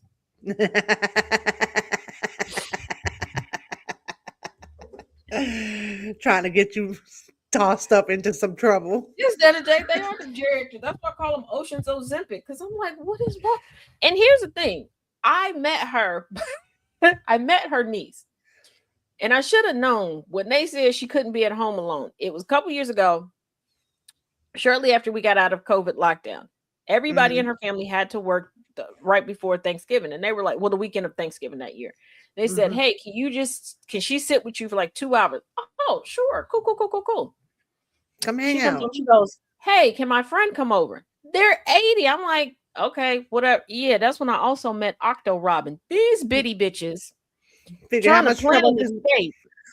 Come about hop the fence in the back. Do I look like I hop fence? Why are we hopping fences? What is going on? Can you hop a fence, Miss 80-year-old? And I'm just like, what are we doing? Like, this is why they said you can't sit by yourself. But they're plotting and scheming to try to set you up too. And then all of a sudden they decided we besties. I'm like, how did I get put into a bingo gang? And yes, bingo is evidently a contact sport because they go at it. It's gang activity. Oh yes, I'm like, bingo is serious. Can't mess with bingo. There was a fight over a man from bingo. What is? Ooh, that's dramatic. Yeah. The shaman, quote unquote, won the man, then got bored with him real quick, and then looked at me like, so what am I supposed to do with him? I don't know. Send him out to pasture. Right. Throw him away. I don't know. I don't want to play these reindeer games. Leave me off the island of misfits. Like, how did I get dragged into this? Tom is never a felon. You got that right. Delinquent activities of the 80-year-old. And this is the same woman that thought for a solid year and 2 months that it was hilarious to find new and interesting ways to dose me with the marijuana.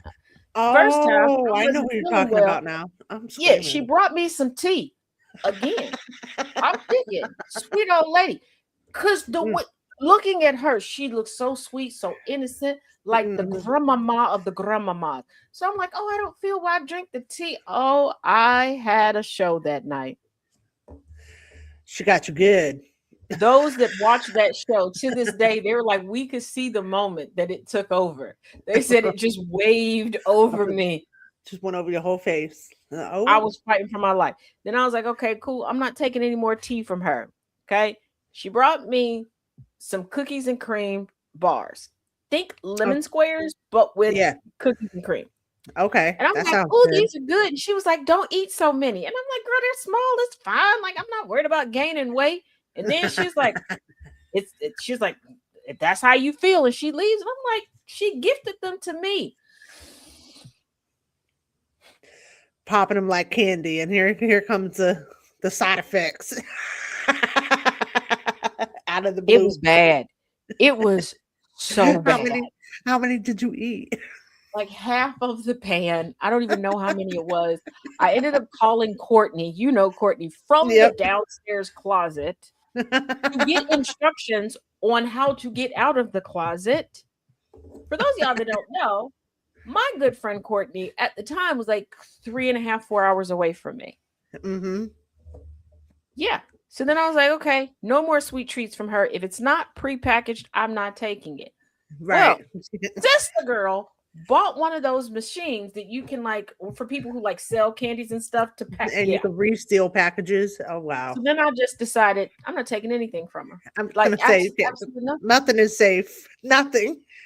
And then I found out from her son, he was like, yeah, she started doing that to me at 17. Oh shit.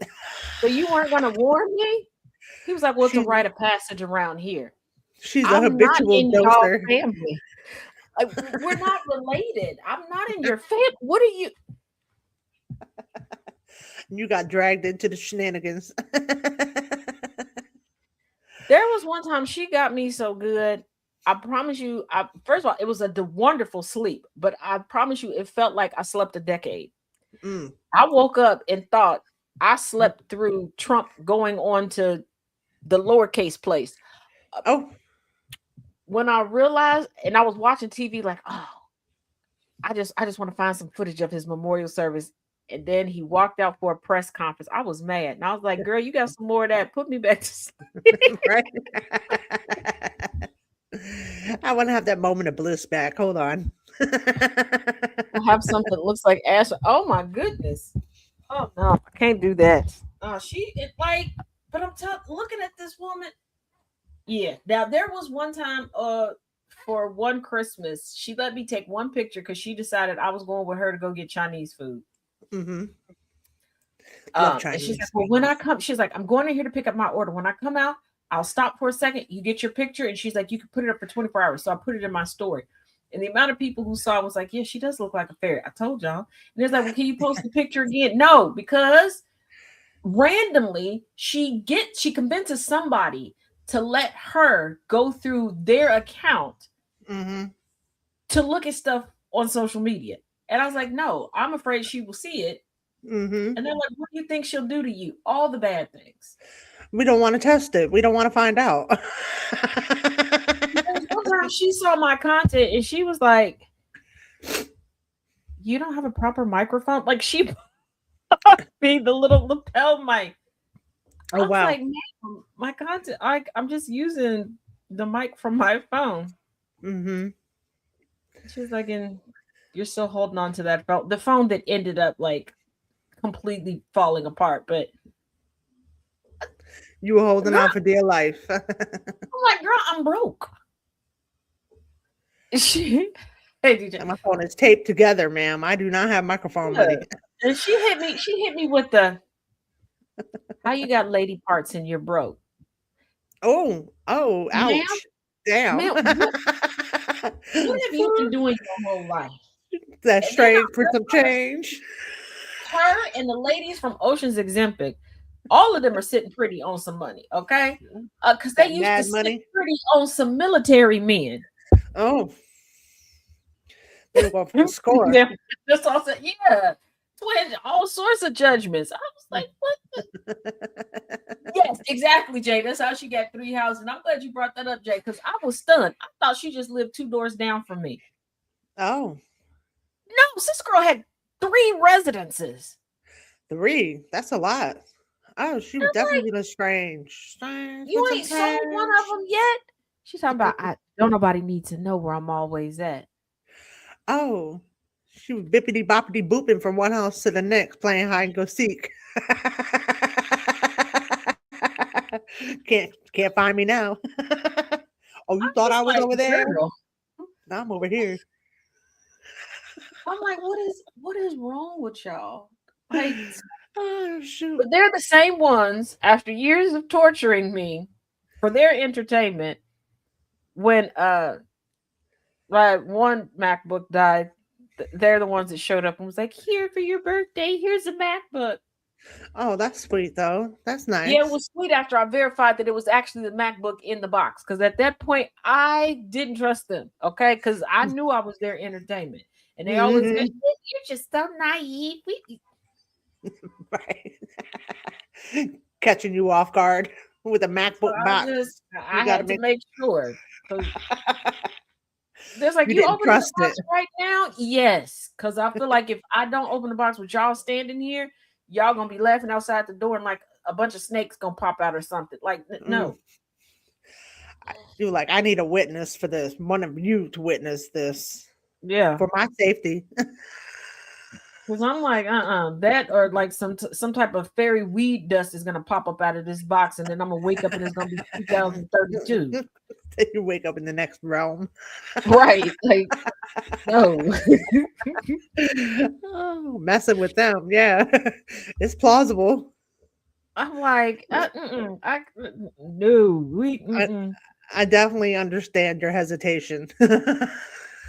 I wouldn't trust it either.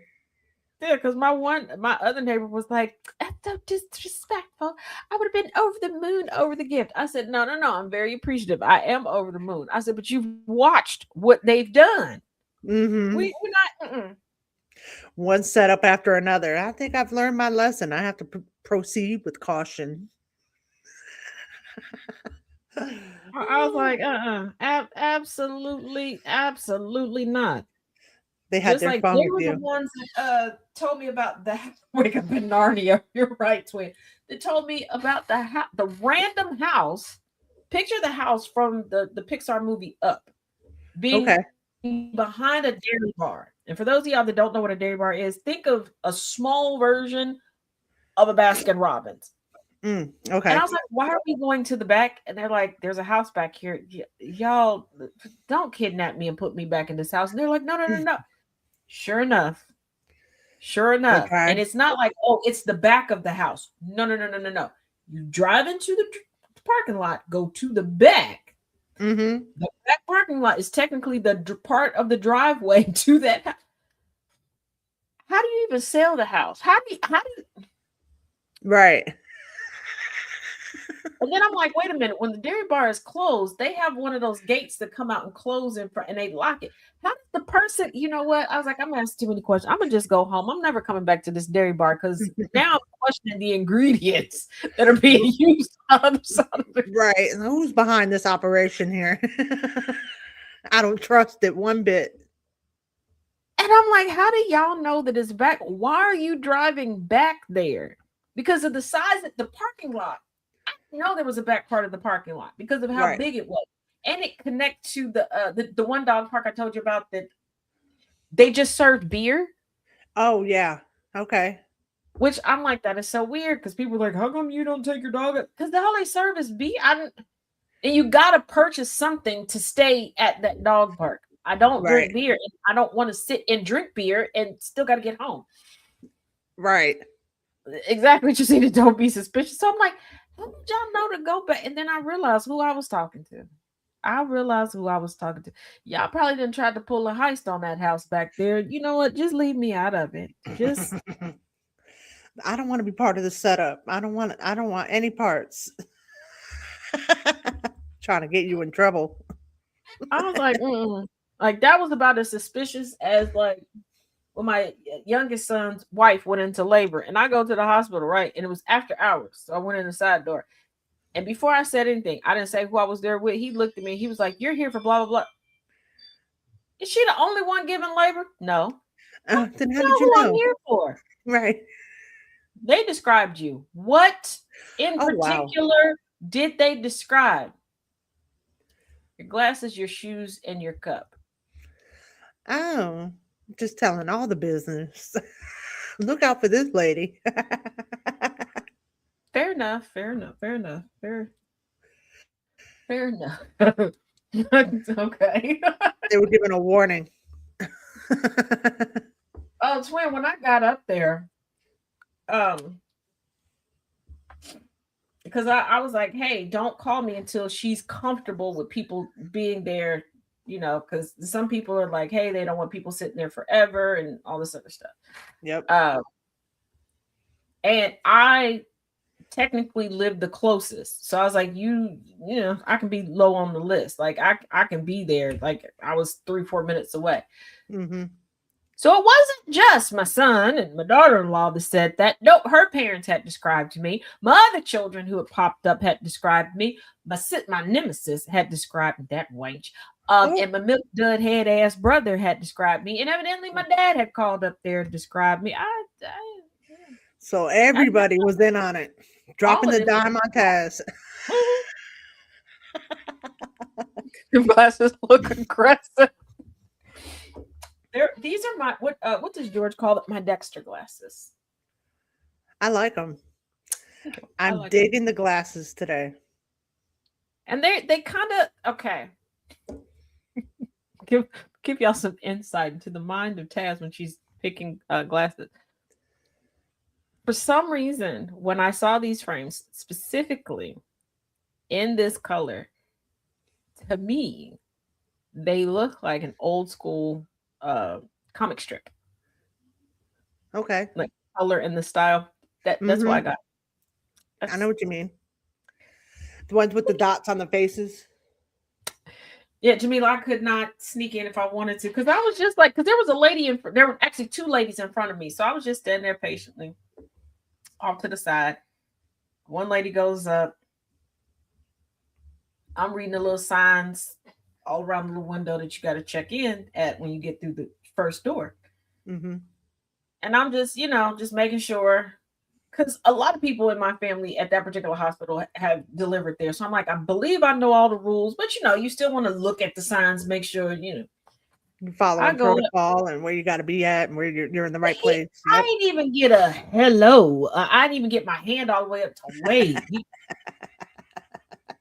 And the 2 ladies ahead of me, because it's a long hallway, they're not even all the way down to the hallway to push the little thing to get through the door to get into the main hospital. No. Are cracking up. They done turned around and look. And I'm looking at it. You couldn't wait till they got through the door. Right. This is a whole tunnel. It's going to there's no other place for it to go but the camera. Okay, pimping. Okay, pimping. Set you up with an audience. And then I get up there. Most of the nursing staff on duty that night know me, and they're like, "Oh, she's in room blah blah blah. You want to go in there and speak for?"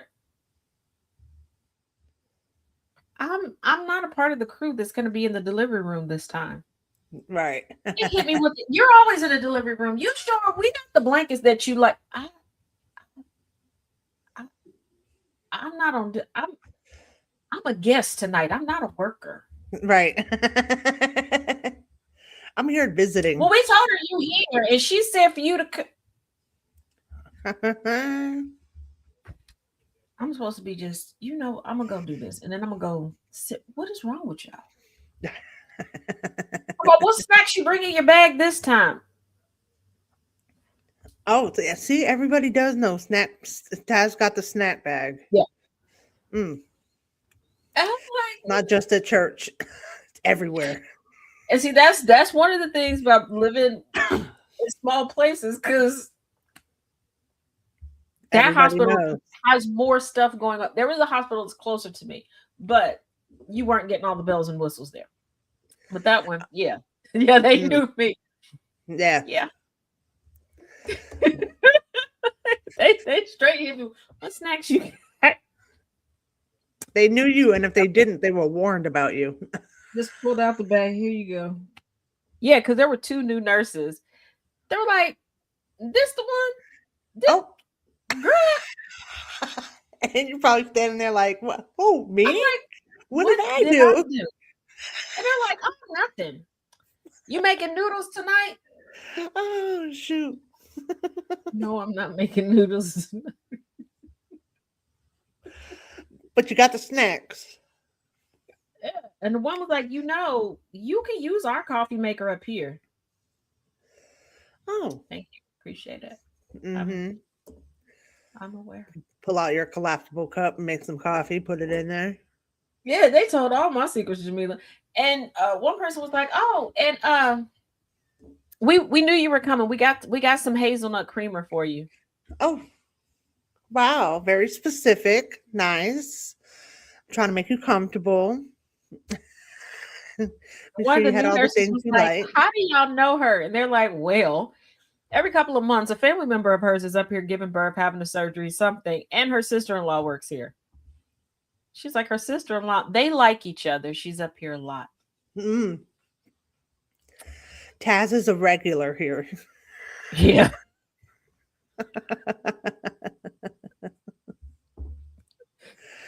Regularly on the lookout for another family member or a friend. I was just like, Yeah, okay, well, at least everybody knows that I'm nice. Cool, cool, cool, cool. right.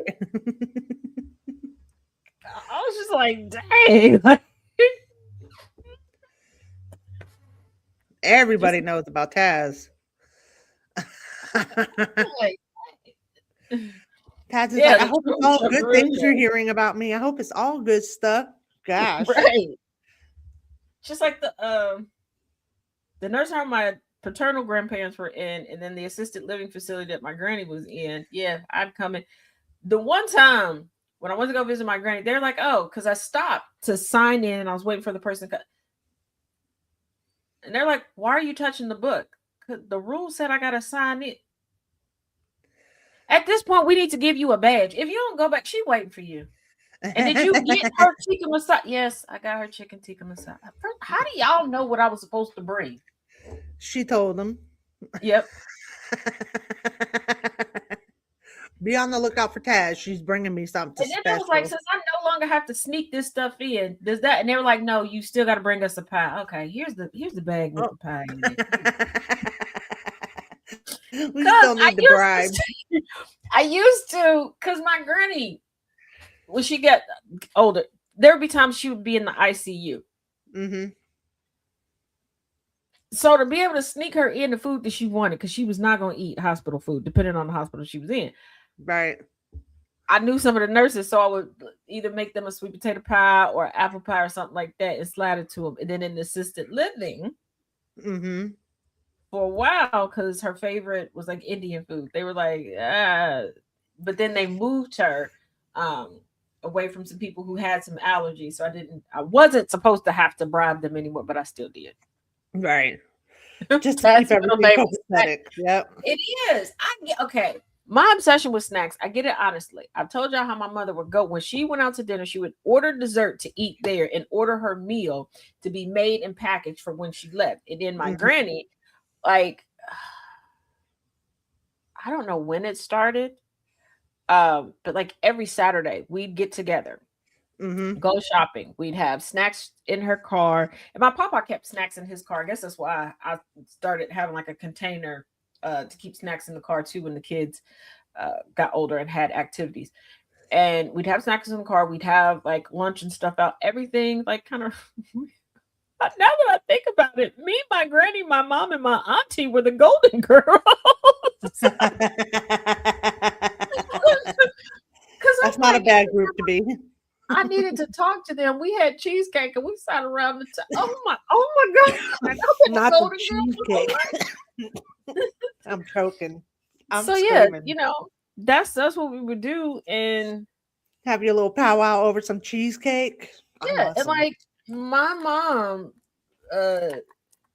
gained an obsession for Law and Order, and we would sit and watch Law and Order with chocolate cake, not like slices of chocolate cake. No, just get a chocolate cake. She'd get a fork, I'd get a fork, and we sit there and eat it while Oh, okay.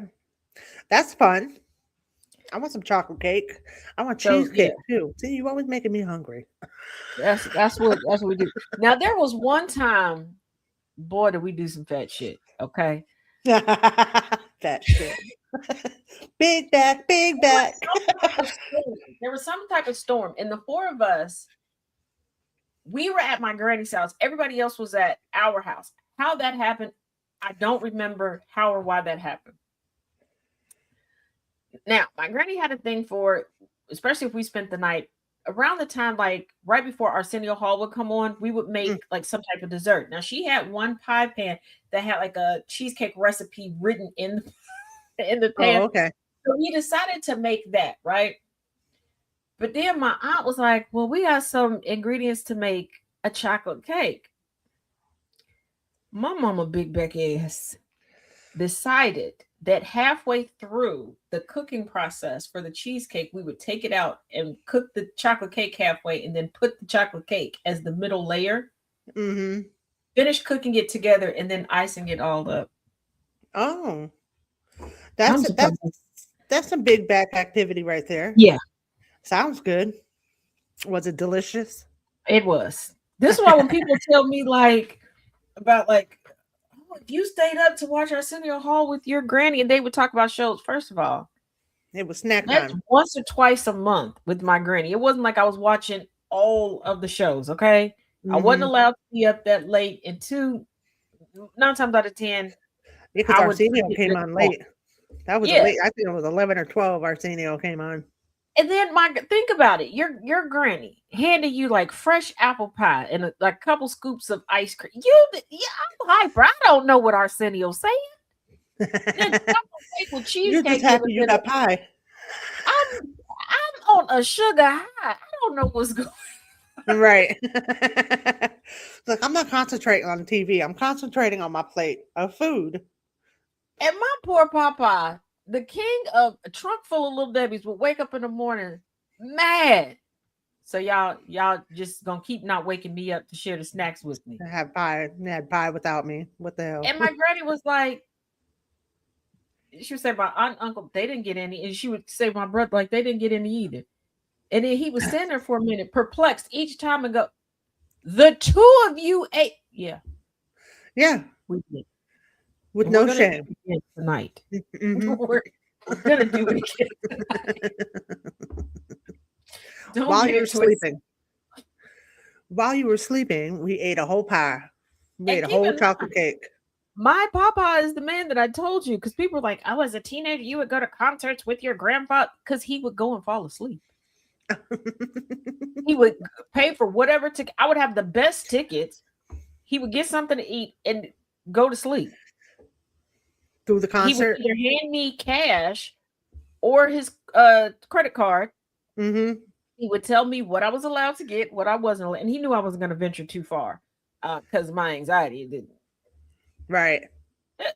He slept through a music festival where Gerald Levert came down to the floor seats Mm-hmm. and was running around singing and slipped and fell right in front of my papa.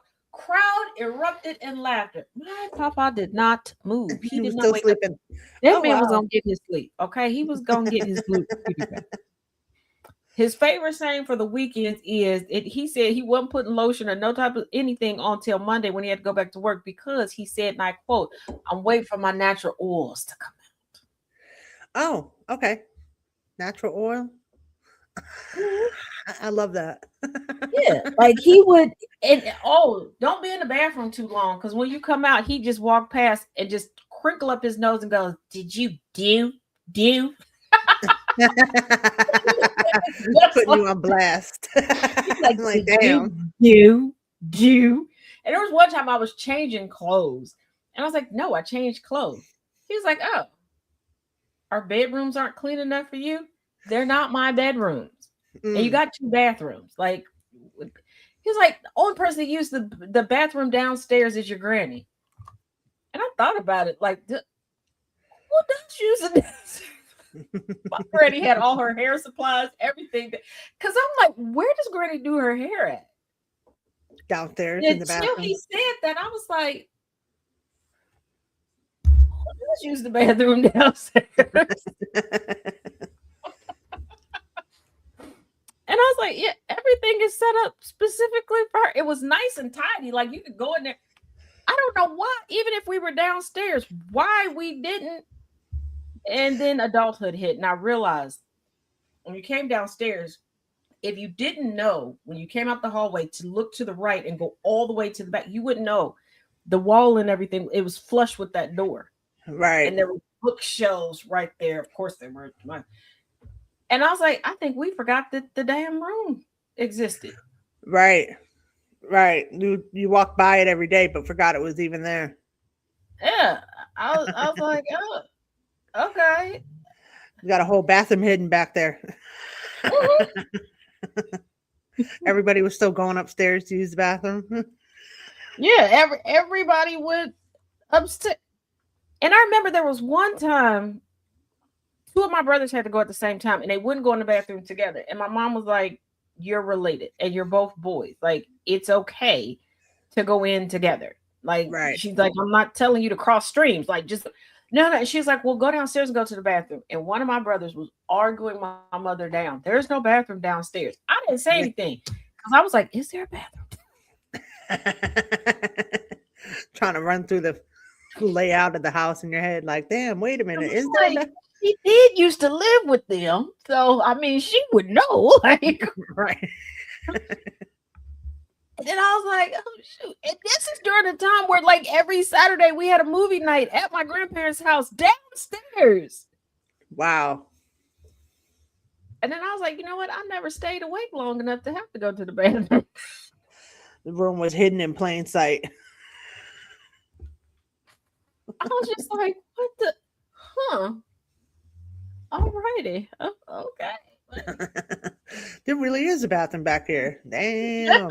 And she took my brother down there, and he was like, "Oh, it is down there." No, I'm Still, sorry. next time, still didn't use it down there. It's like I had an argument with one of my aunts because she wanted me to go get a chair out of my grandparents' garage to bring up the steps. Oh, I was like, "You don't need that." She's like, "There's no chairs on the deck. I looked outside." Well, do you need a new prescription because there's benches built into the deck? oh wow. Just go Wow. out and sit down. And then there was a table that had chairs to the table. But I'm like, the bench, like, There's and a my, whole wall of seat. yeah, my papa did it on purpose because there was one particular place he wanted the grill to be and always have the grill on that side. And he didn't want anyone putting seats over Right. by the grill for safety purposes. And I'm looking at her like, she's like, "There's not seats out there." One of us need new glasses. It can't be me because these like old. You The whole wall of seat. Choose one. yeah, you know what, Secret? You're right. She said, "I don't think our children understand how we grew up. We didn't go in their space. The strangest thing." Yep, because Yeah, there was only certain places in the house I was able to go at my grandmother's house, and I could see not knowing where certain things are or having and a I'm whole room still hidden. that way. I get tickled at people who get frustrated with me in their house when I'll ask, like, "Oh, do you have this?" And they're like, "Oh yeah, it's here." Okay, where is that? "Oh, you don't know? I don't live here." Right. And they're like, "Well, I figured you would have just, looked around and found it. You think when I come and visit you, I'm just getting lost in the house?" No. Right. And just wandering around. I don't do that. No. I go to one room, the living room. That's what I know. Just like my baby brother, his previous house. Mhm. I did not know that their main bedroom had a bathroom in it. Oh, okay. Cool. I knew that there was a bathroom by the front of the house, full Mhm. bathroom. Okay. And I had said something to my sister-in-law because I was like, "Do you just take your clothes in the bathroom?" Because, like, bathroom was in the front, their bedroom's in the back. Like, you pretty much have to walk the span of the house. Right. Like, after a shower, I was like, "You probably get a little chilly going to the bedroom." And she started laughing. She's like, "Girl, we got a bathroom in our bedroom." She's Oh, like, "You didn't know? Girl, how would I know what's in your bedroom?" right. I was like, "I keep forgetting that the door to your bedroom is in the corner. Like, when you're in their living room, Mhm. you don't really notice it, but in Right. the corner, there's a door." And that's the bedroom. Yeah, I'm not in and the I habit of was going like, to other people's bedroom. I never thought about that. And she's like, "Oh, I figured, you would have wandered around." Why would I be wandering around your house, ma'am? Right. Like, that's not proper etiquette, I don't think, anyway. Just being nosy, walking around. Is that what people do now? Yeah. Oh, Secret, you got.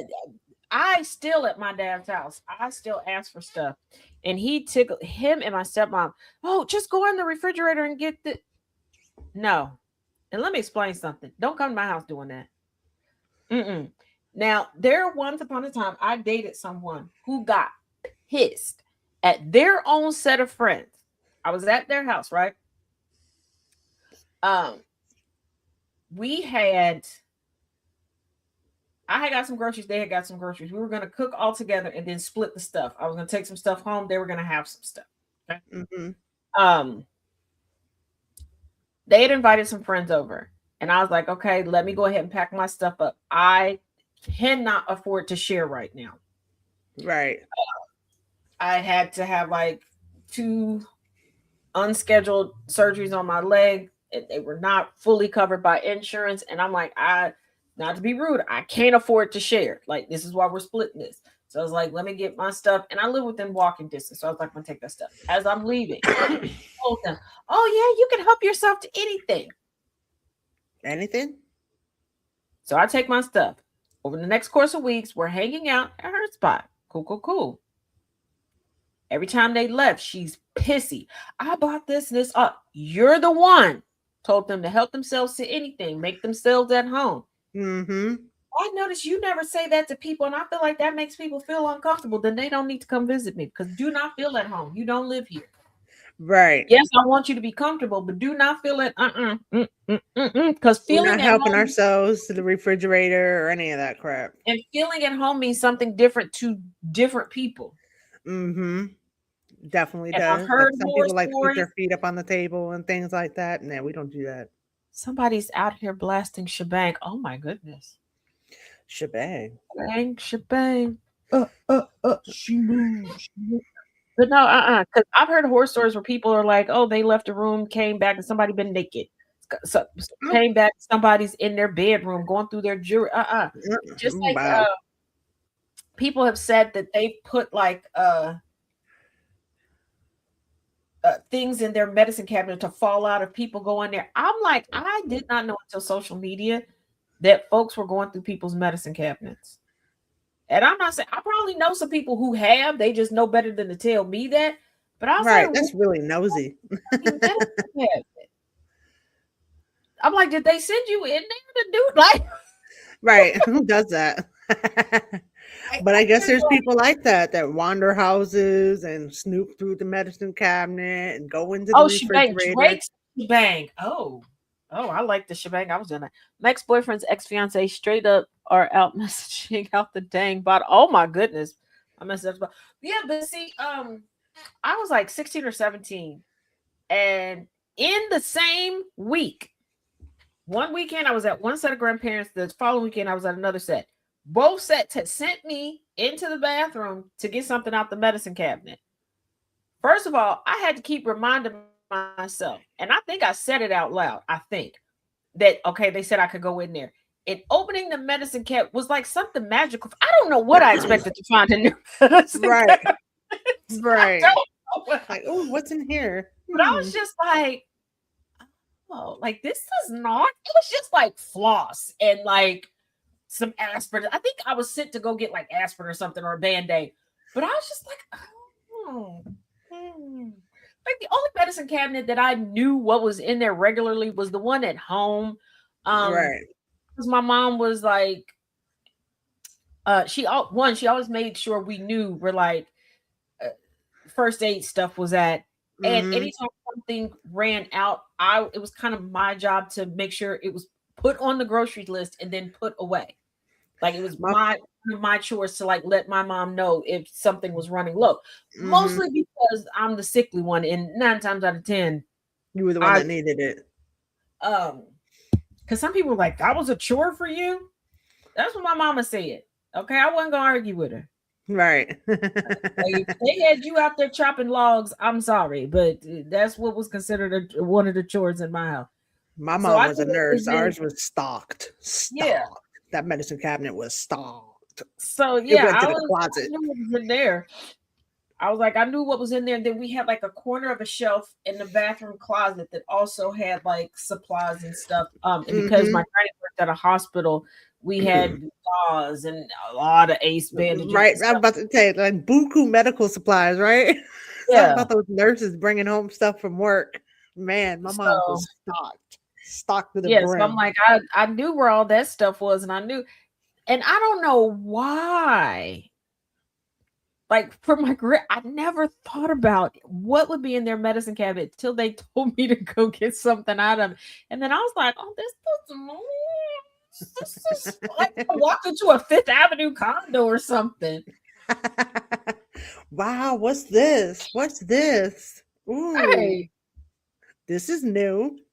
I've heard a lot of people who go through medicine cabinet. Oh my goodness, DJ. Yeah, I'm not one of them. I'm Yeah, not because I either. heard all these stories of people like putting like balls of marbles and stuff or marbles in, for people. And I'm like, why are y'all going? And one person on Facebook outed themselves because they were trying to out someone else.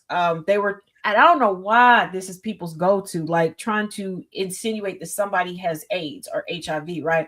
Saying, well, yeah, I saw this medication, blah, blah, blah, and I looked it up. First of all, I need people to realize A lot of that, medications have multiple uses. yeah, and I was like, and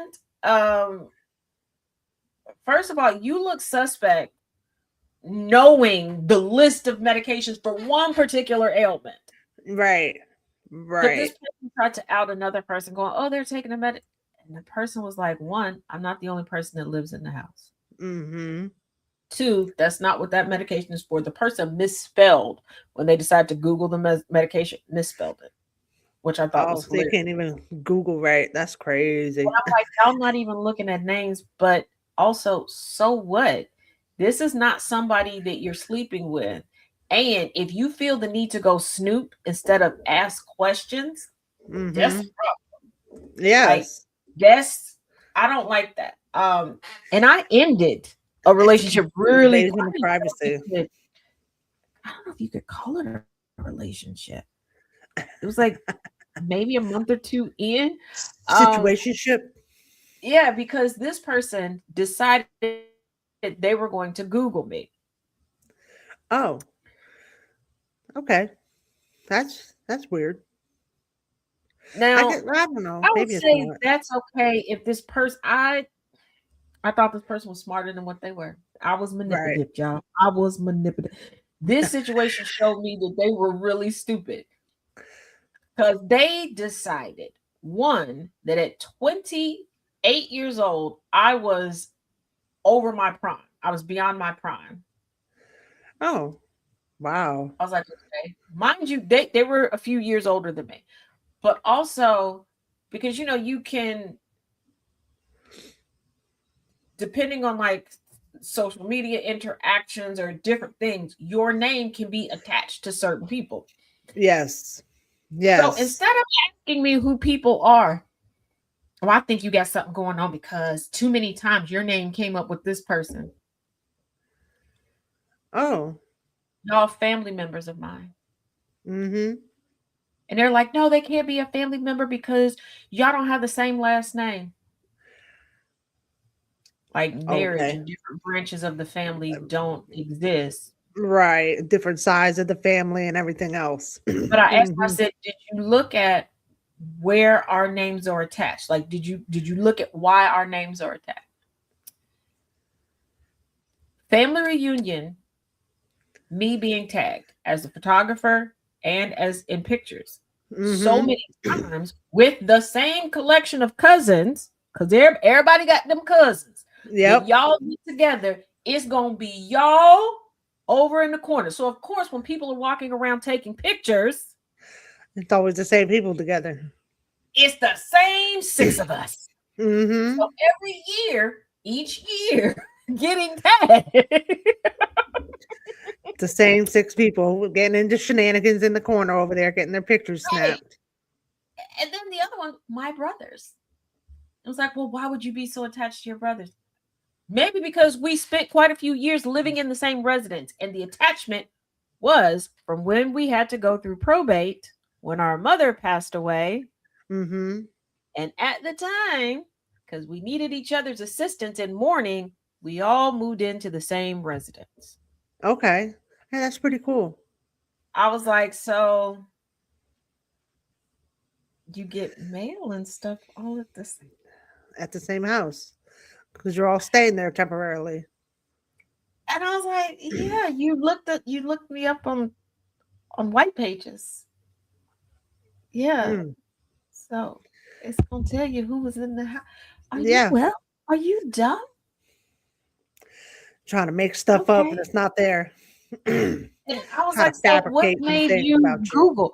Well, I felt like you weren't telling me blah blah blah. You didn't ask me about that, and I didn't bring it up because one, I don't know half of what you just said. I don't know what that means. Two, the other stuff never did, so I don't know why I would bring that up. But you could have just asked. Right. Right. I feel like that's red flag behavior. Yeah, that's Just when I was like, Google. we can't do that. That's why I think it's funny when people are like, yeah, I'm gonna Google her, I'm gonna get some dirt on her. First of all, I'm gonna tell her myself beforehand too. Two, working in IT since IT was IT, I've always Mm-hmm. been very careful about what gets put out on the internet. Right. Right. Not because I have anything to hide. Nope. Because before we even had the internet, when I was still in high school, I was stalked 3 times. Oh, so you were taking no chances. Yeah, I was a little none anal, whatsoever. and I was a little anal when the internet first came out too, and I was like, I was very cautious of what I put out there and what would be out there about me. So I understand Yeah, that. Like I and didn't then want any problems. I feel like there's a lot of creeps in this world. yeah, just like when people are like, "Well, I know your address." No, you know an address that I lived in when I was 15 years old, and I can tell Mm, you that 100% unequivocally. I said, other than that, nope, no, you don't. I like because most people don't. You don't even know my first name. Yes, I do. right. I found you on Facebook. That's not it. I'm like, you know, it's the internet. You can fill out whatever you. I could make an account and call myself Porcupine Blue Quasimodo. Like, Yep. Does that mean that's my first name? No. I had somebody get on a live with me and kept saying my Facebook name, and not even my main Facebook name, backup page. Oh wow. They were getting it I all heard them wrong. and I just kept ignoring them because I'm like, first of all, why are you doing this? They thought it was a gotcha moment. And they were trying to like give the impression that they were closer to me than what they were. And I'm like, nobody close to me would do this. We don't do the Oh, whole doxing one another. right, right. Because Wow. there's somebody I know that I didn't realize she had said her actual legal first name on the internet multiple times. We were in Mhm. a panel together and I kept referring to her as her online handle. And then somebody in the comment section typed out her name. So I caught it and I'm texting her like, is this a relative of yours? You might want to tell them to chill out. Oh, no, no, no, no. I let everybody know. I've been saying, oh, okay. Well, next time let me know because I'm going to great precautions to make sure Right. that, you know, They weren't just blasting your whole government out there for no reason. hey, I'm like, girl, you live out in the middle of nowhere. You sure you want to be telling people that? Like, these folks Exactly. crazy. I proceed with caution on the internet. Yeah, like there's one person I said, I told him, I was like, you will never know any further addresses that I live in. You will not be able to drop off or pick up anybody from my residence. And they're like, what? I got doxxed. Series of photos leading to my front door. I informed them because I was Mhm. helping them out with childcare. I informed them. I said, look, I do have people that are helping to keep the house fortified. All this stuff. The people that need to know have been notified. Da da da da da. But still, Right. this is your child, your decision. I'm not going to be offended if you feel like I put your child in jeopardy. I get it.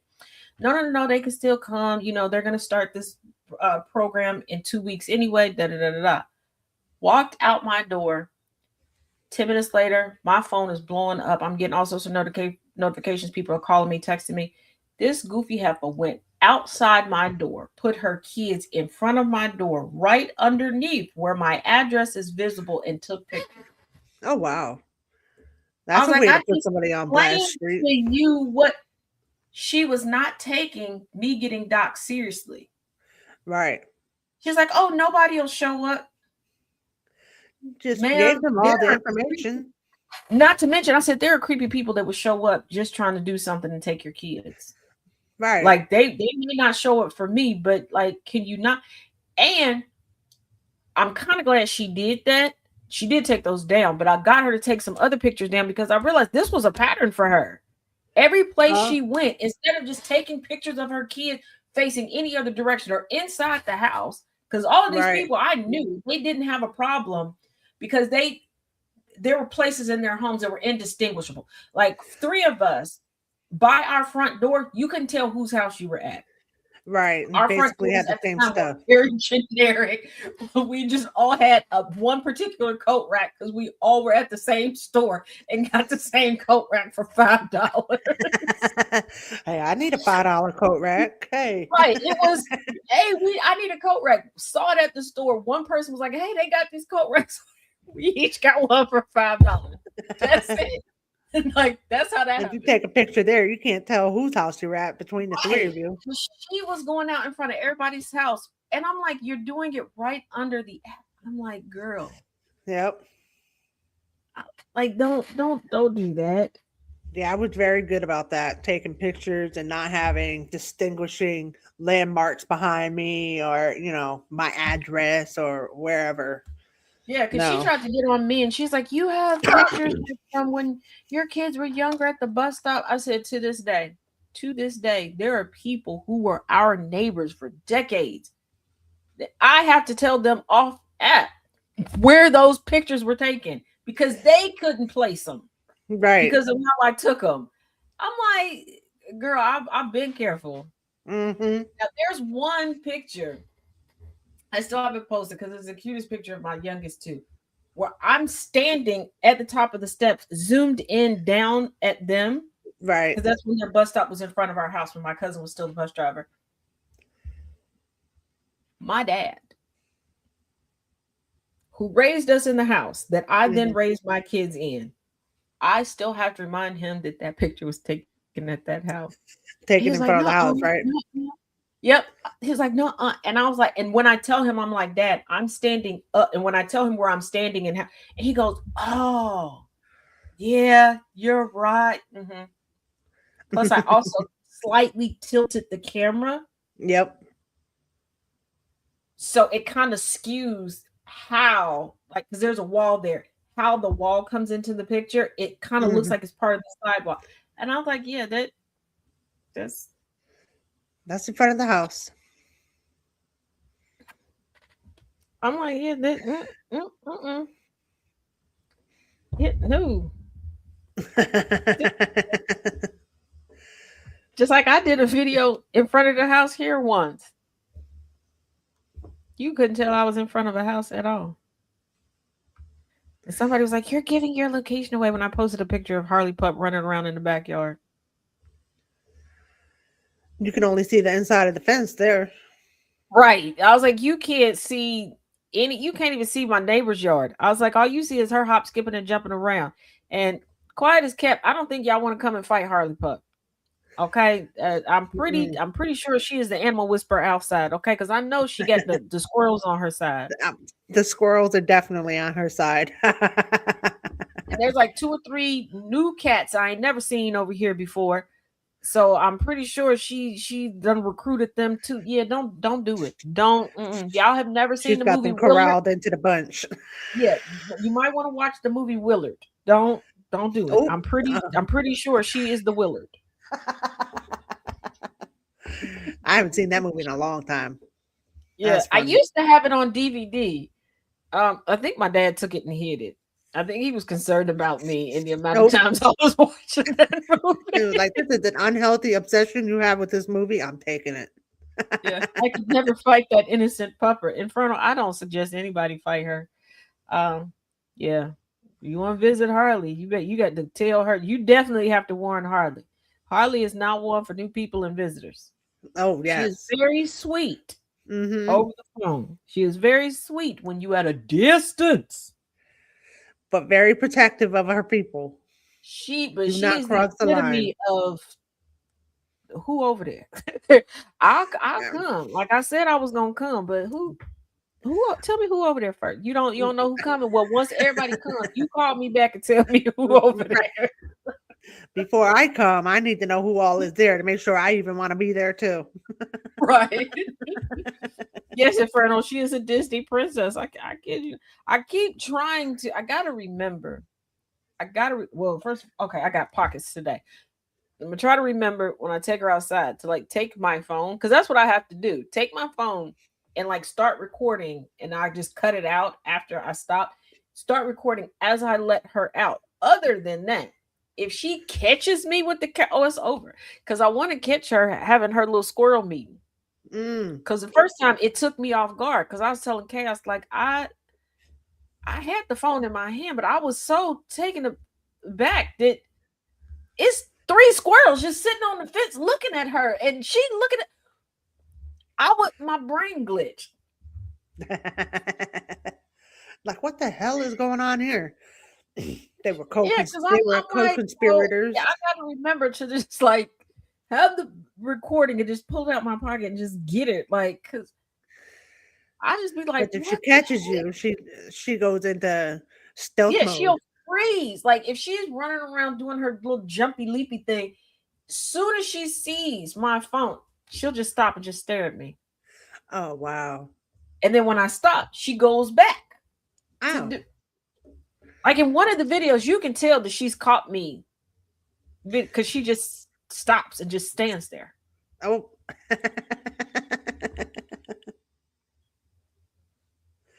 That's how Jack was with new people coming over. Like once he got to know you, he was all right. But at first, he's very protective of us. So he was always like barking and trying to get ankles. Somebody has to keep tabs with being kidnapped. Of course, Mr. Harley ain't who you got to worry about over here. Yes, everybody Hmm. knows that. I'm just saying, everybody thinks that because, like, when I do get her to get on camera, she's so nice and want to, wink at everybody on camera. Yeah, she didn't. Because she said all the bad words to my oldest daughter.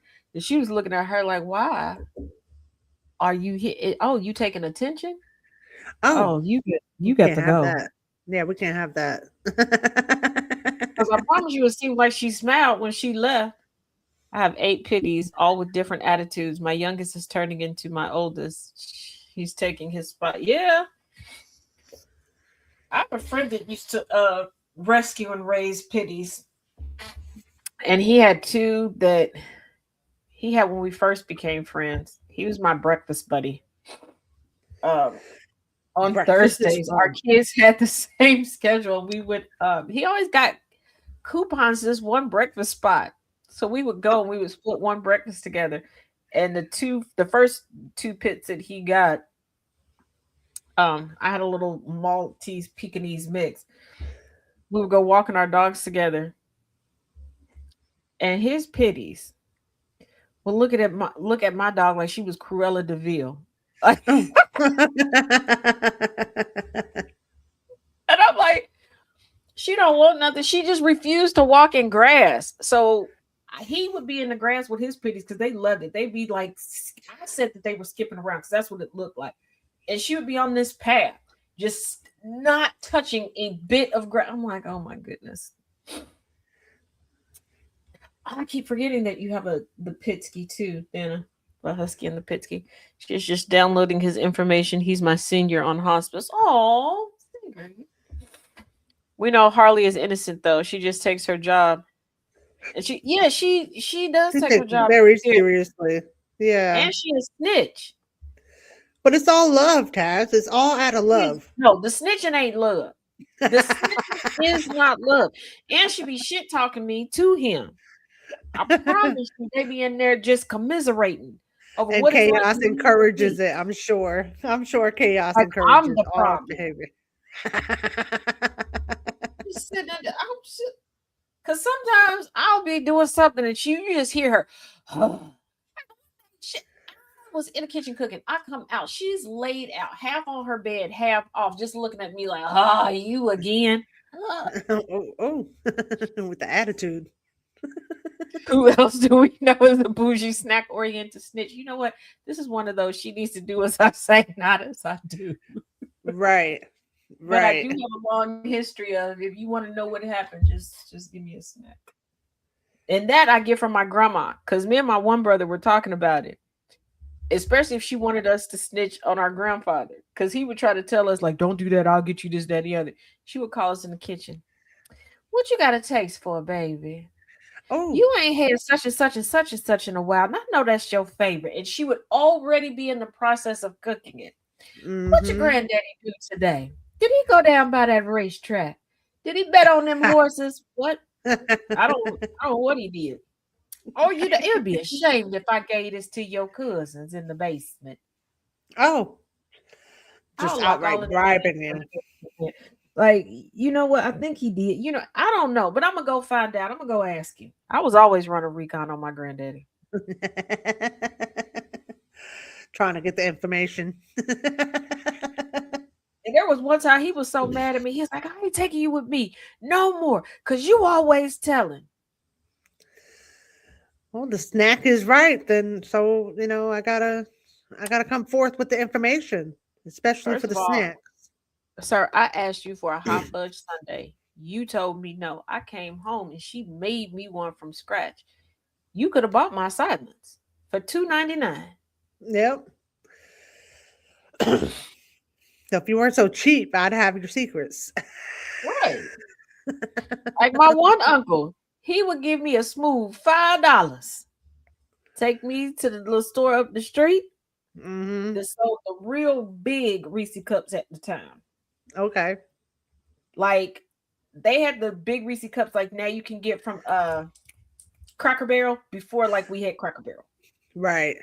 So I would go get $5 worth of them and be sitting there pretty. Now my grandma knew, okay, she knew my uncle did something if I was sitting there with all them Reese cups, but she ain't say nothing because she had her own bribery scheme going. Mm-hmm. And as adults, my cousin was like, "How come you kept getting bribed so much?" First of all, y'all was for the streets. I was either on the front porch reading a book and people forgot that I was there, or I was off in the corner of the dining room journaling. People forgot that I was there.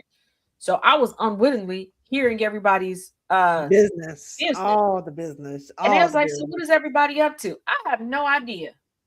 I rarely put my hearing aids in. If they would have known that I couldn't hear nothing, I wouldn't be getting right. I had no information. And I feel like it was probably worse for us because we did have hearing aids and people would just assume that we can't hear anyways. They would just go on blabbing their whole life story and all the gossip. Because I would look up and I would be like, and I would see them looking in my direction. So that's when I would turn my hearing aid up like, huh? What you say? What did so they then say? They would assume I heard everything, or they'd look up and see me in the corner. And because I always had a notebook, a journal or something, I think they thought I was keeping files on them. Taking notes. The Taz files. I was like, no, there was only one person I can legitimately say I did keep a file on them. Okay. That was during my Nancy Drew / Judy Bloom days. Okay. Oh, Judy when Bloom. I really thought heard that in a long time. I was Professor Clouseau. And there was one book, because this is when I found out about iced coffee. And there was a book, it was a Judy Bloom book. And I remember the setup. I don't even remember the whole premise of the book, but I remember in this house, when you walked in, you went upstairs to the kitchen. Mm-hmm. Like there was a regular ground floor, but you had to go upstairs to the kitchen. And this woman was making iced coffee. And I was so intrigued. This is before we had all the coffee houses that we have now. This is like the creme de la creme coffee was Seattle's best. Okay, y'all? Right.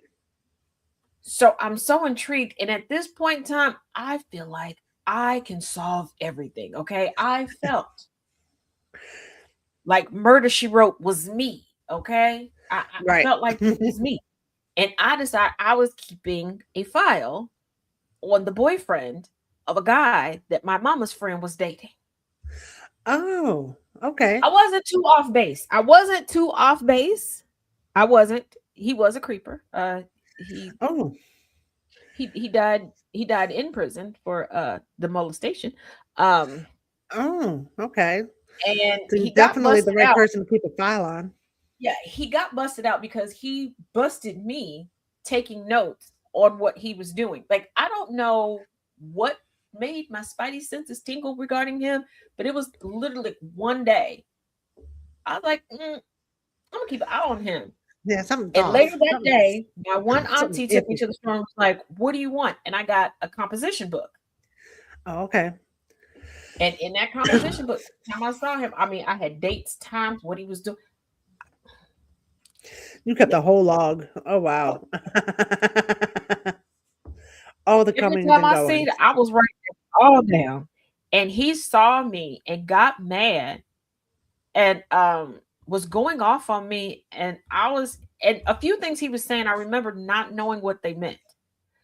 And I was just like, Right. huh? What? So now I'm flipping through my book, right?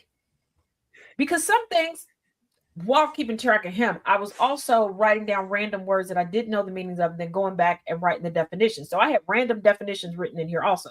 So I'm going back like, is Yep. this a definition that I know? And then I started writing down some of the words. Well, somebody had heard, went and told my parents, and my mom was like, okay, what's in this notebook? So now she's looking at the notebook, gets to the final page, all these words that I'm writing down. How you know these words? I was like, I Because he don't. said it. What he said. He said all of these to you. Words like seduce, Oh. penetration, Oh. I didn't know. Oh. Keep in mind, I turned 12 yet? Oh, okay. I don't think I had turned 12 yet. This I is think young we were still Taz. months before I turned 12. So keep that Mm. in mind as to why I don't know these words and why I'm thinking that the newest person that I'm introduced to is suspicious. Mm-hmm. So my mother then tells my father. My father is like, why is a grown man yelling this at my child? So he calls his brothers Mm-hmm. and they go pay him a visit. And in the To sound off the process, alarm. they're like, what? Like, who else have you said it? Well, the two young ladies that he had been were like, yeah, he said that to us too, da da da da, da, and it all came out. So my nosiness did work out.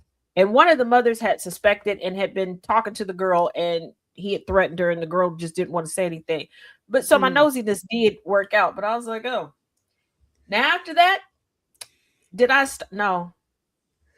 No, for Taz is about like, I can't do this again. for I'm about finding 10 out too years.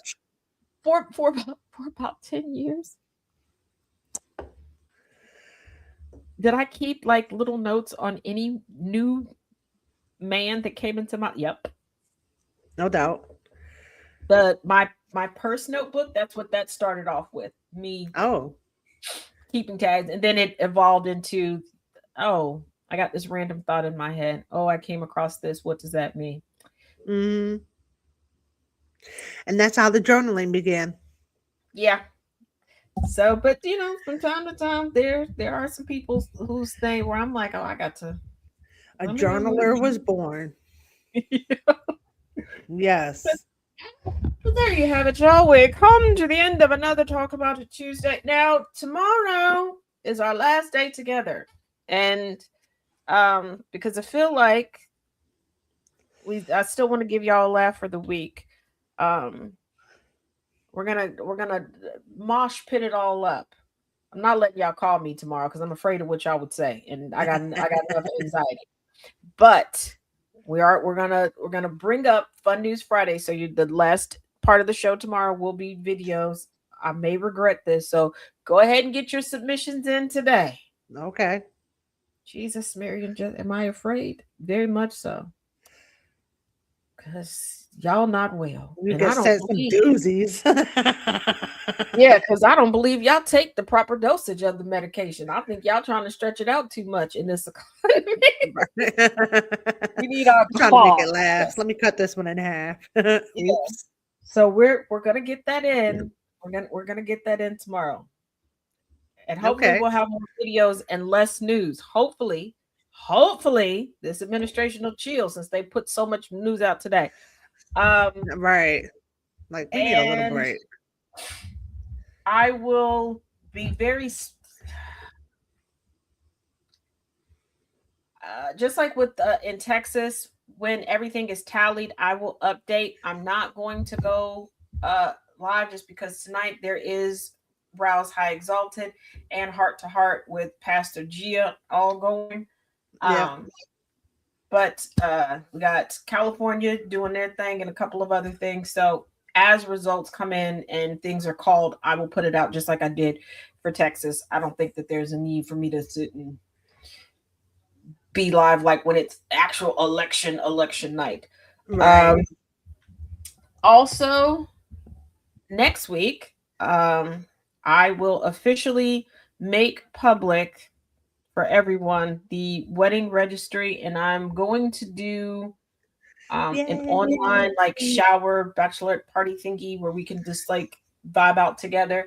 But I wanna make some cute little digital invitations to send out for y'all so you can have them if you want them. Plus, Okay. I just want to be creative. So I'm excited. I will work on that since we're getting down to the last. We're getting close to the final 30 days. Get down to the last leg of it. It's coming. Yeah, And time flies, y'all. and the planet. I did not. This is what happens when I lose my calendar for what was it, 30, 40 days, and I was just agreeing to It all was too sorts of long. stuff. And then when I got the Right. calendar back and put everything in there, I was like, oh, everything is crammed in here together. Oh, one thing right after another. Whoa, whoa. Couple of double Digital features. strippers too. Oh my goodness, Nana Jack. Okay, so you know what? I got some ideas. I think I can get y'all some digital strippers. I think I know where to get digital scribbles from. Oh, okay. That'll be interesting. I'm intrigued. Yes. Keep in mind. I said I could find it, and we just put it out into the atmosphere because I'm pretty sure Annabelle and Tracina are cooking up something right now. That's why they're always in the corner. I feel like They stay cooking something up. yes. And as a reminder, I put the video up. It's also in Discord's Sound of Coffee Discord and the Tazisms Discord under Storytime and in the general. Oh, okay. Learning through literature. Monday, Wednesday, Friday is the Ketanji Brown Jackson, lovely one. And then Tuesday, Thursday, meaning today, hold on, is the E. Jean Carroll. I believe it's called Not My Type. Hold on. I will pull it up. Yeah, that sounds right. Yeah, Not My Type is the name of it. Okay. So that is the one that the very start today. Oh, okay. Today. Woo. Yeah, the started started the lovely one with Ketanji Brown Jackson yesterday. As always, there is a playlist over on YouTube at TazJ77 for the lovely one that has started after tonight. I will create the playlist for Not My Type as well, and it'll all be on there. But we'll do the two books because it essentially came down to a tie. Right. But yeah, given that we know ultimately what happened to E. Jean Carroll, and after coming off of Nobody's Girl and the perversion of justice to Jeffrey Epstein story, I got to give the fewer days to the E. Jean Carroll one just because I don't need to be flying over the cuckoo's nest. Right. So as always, thank you, Jess. Oh, it's fun as always. I love being here. I love having you. And you see I made our names bigger. We can see them now. I did notice that. I love it. And I love the pink. Nice touch. Yes, ma'am. There he is. So as always, each one teach one, each one reach one. Y'all go out, be good, or as Twin says, be good at it. All right. Bye. Bye, y'all.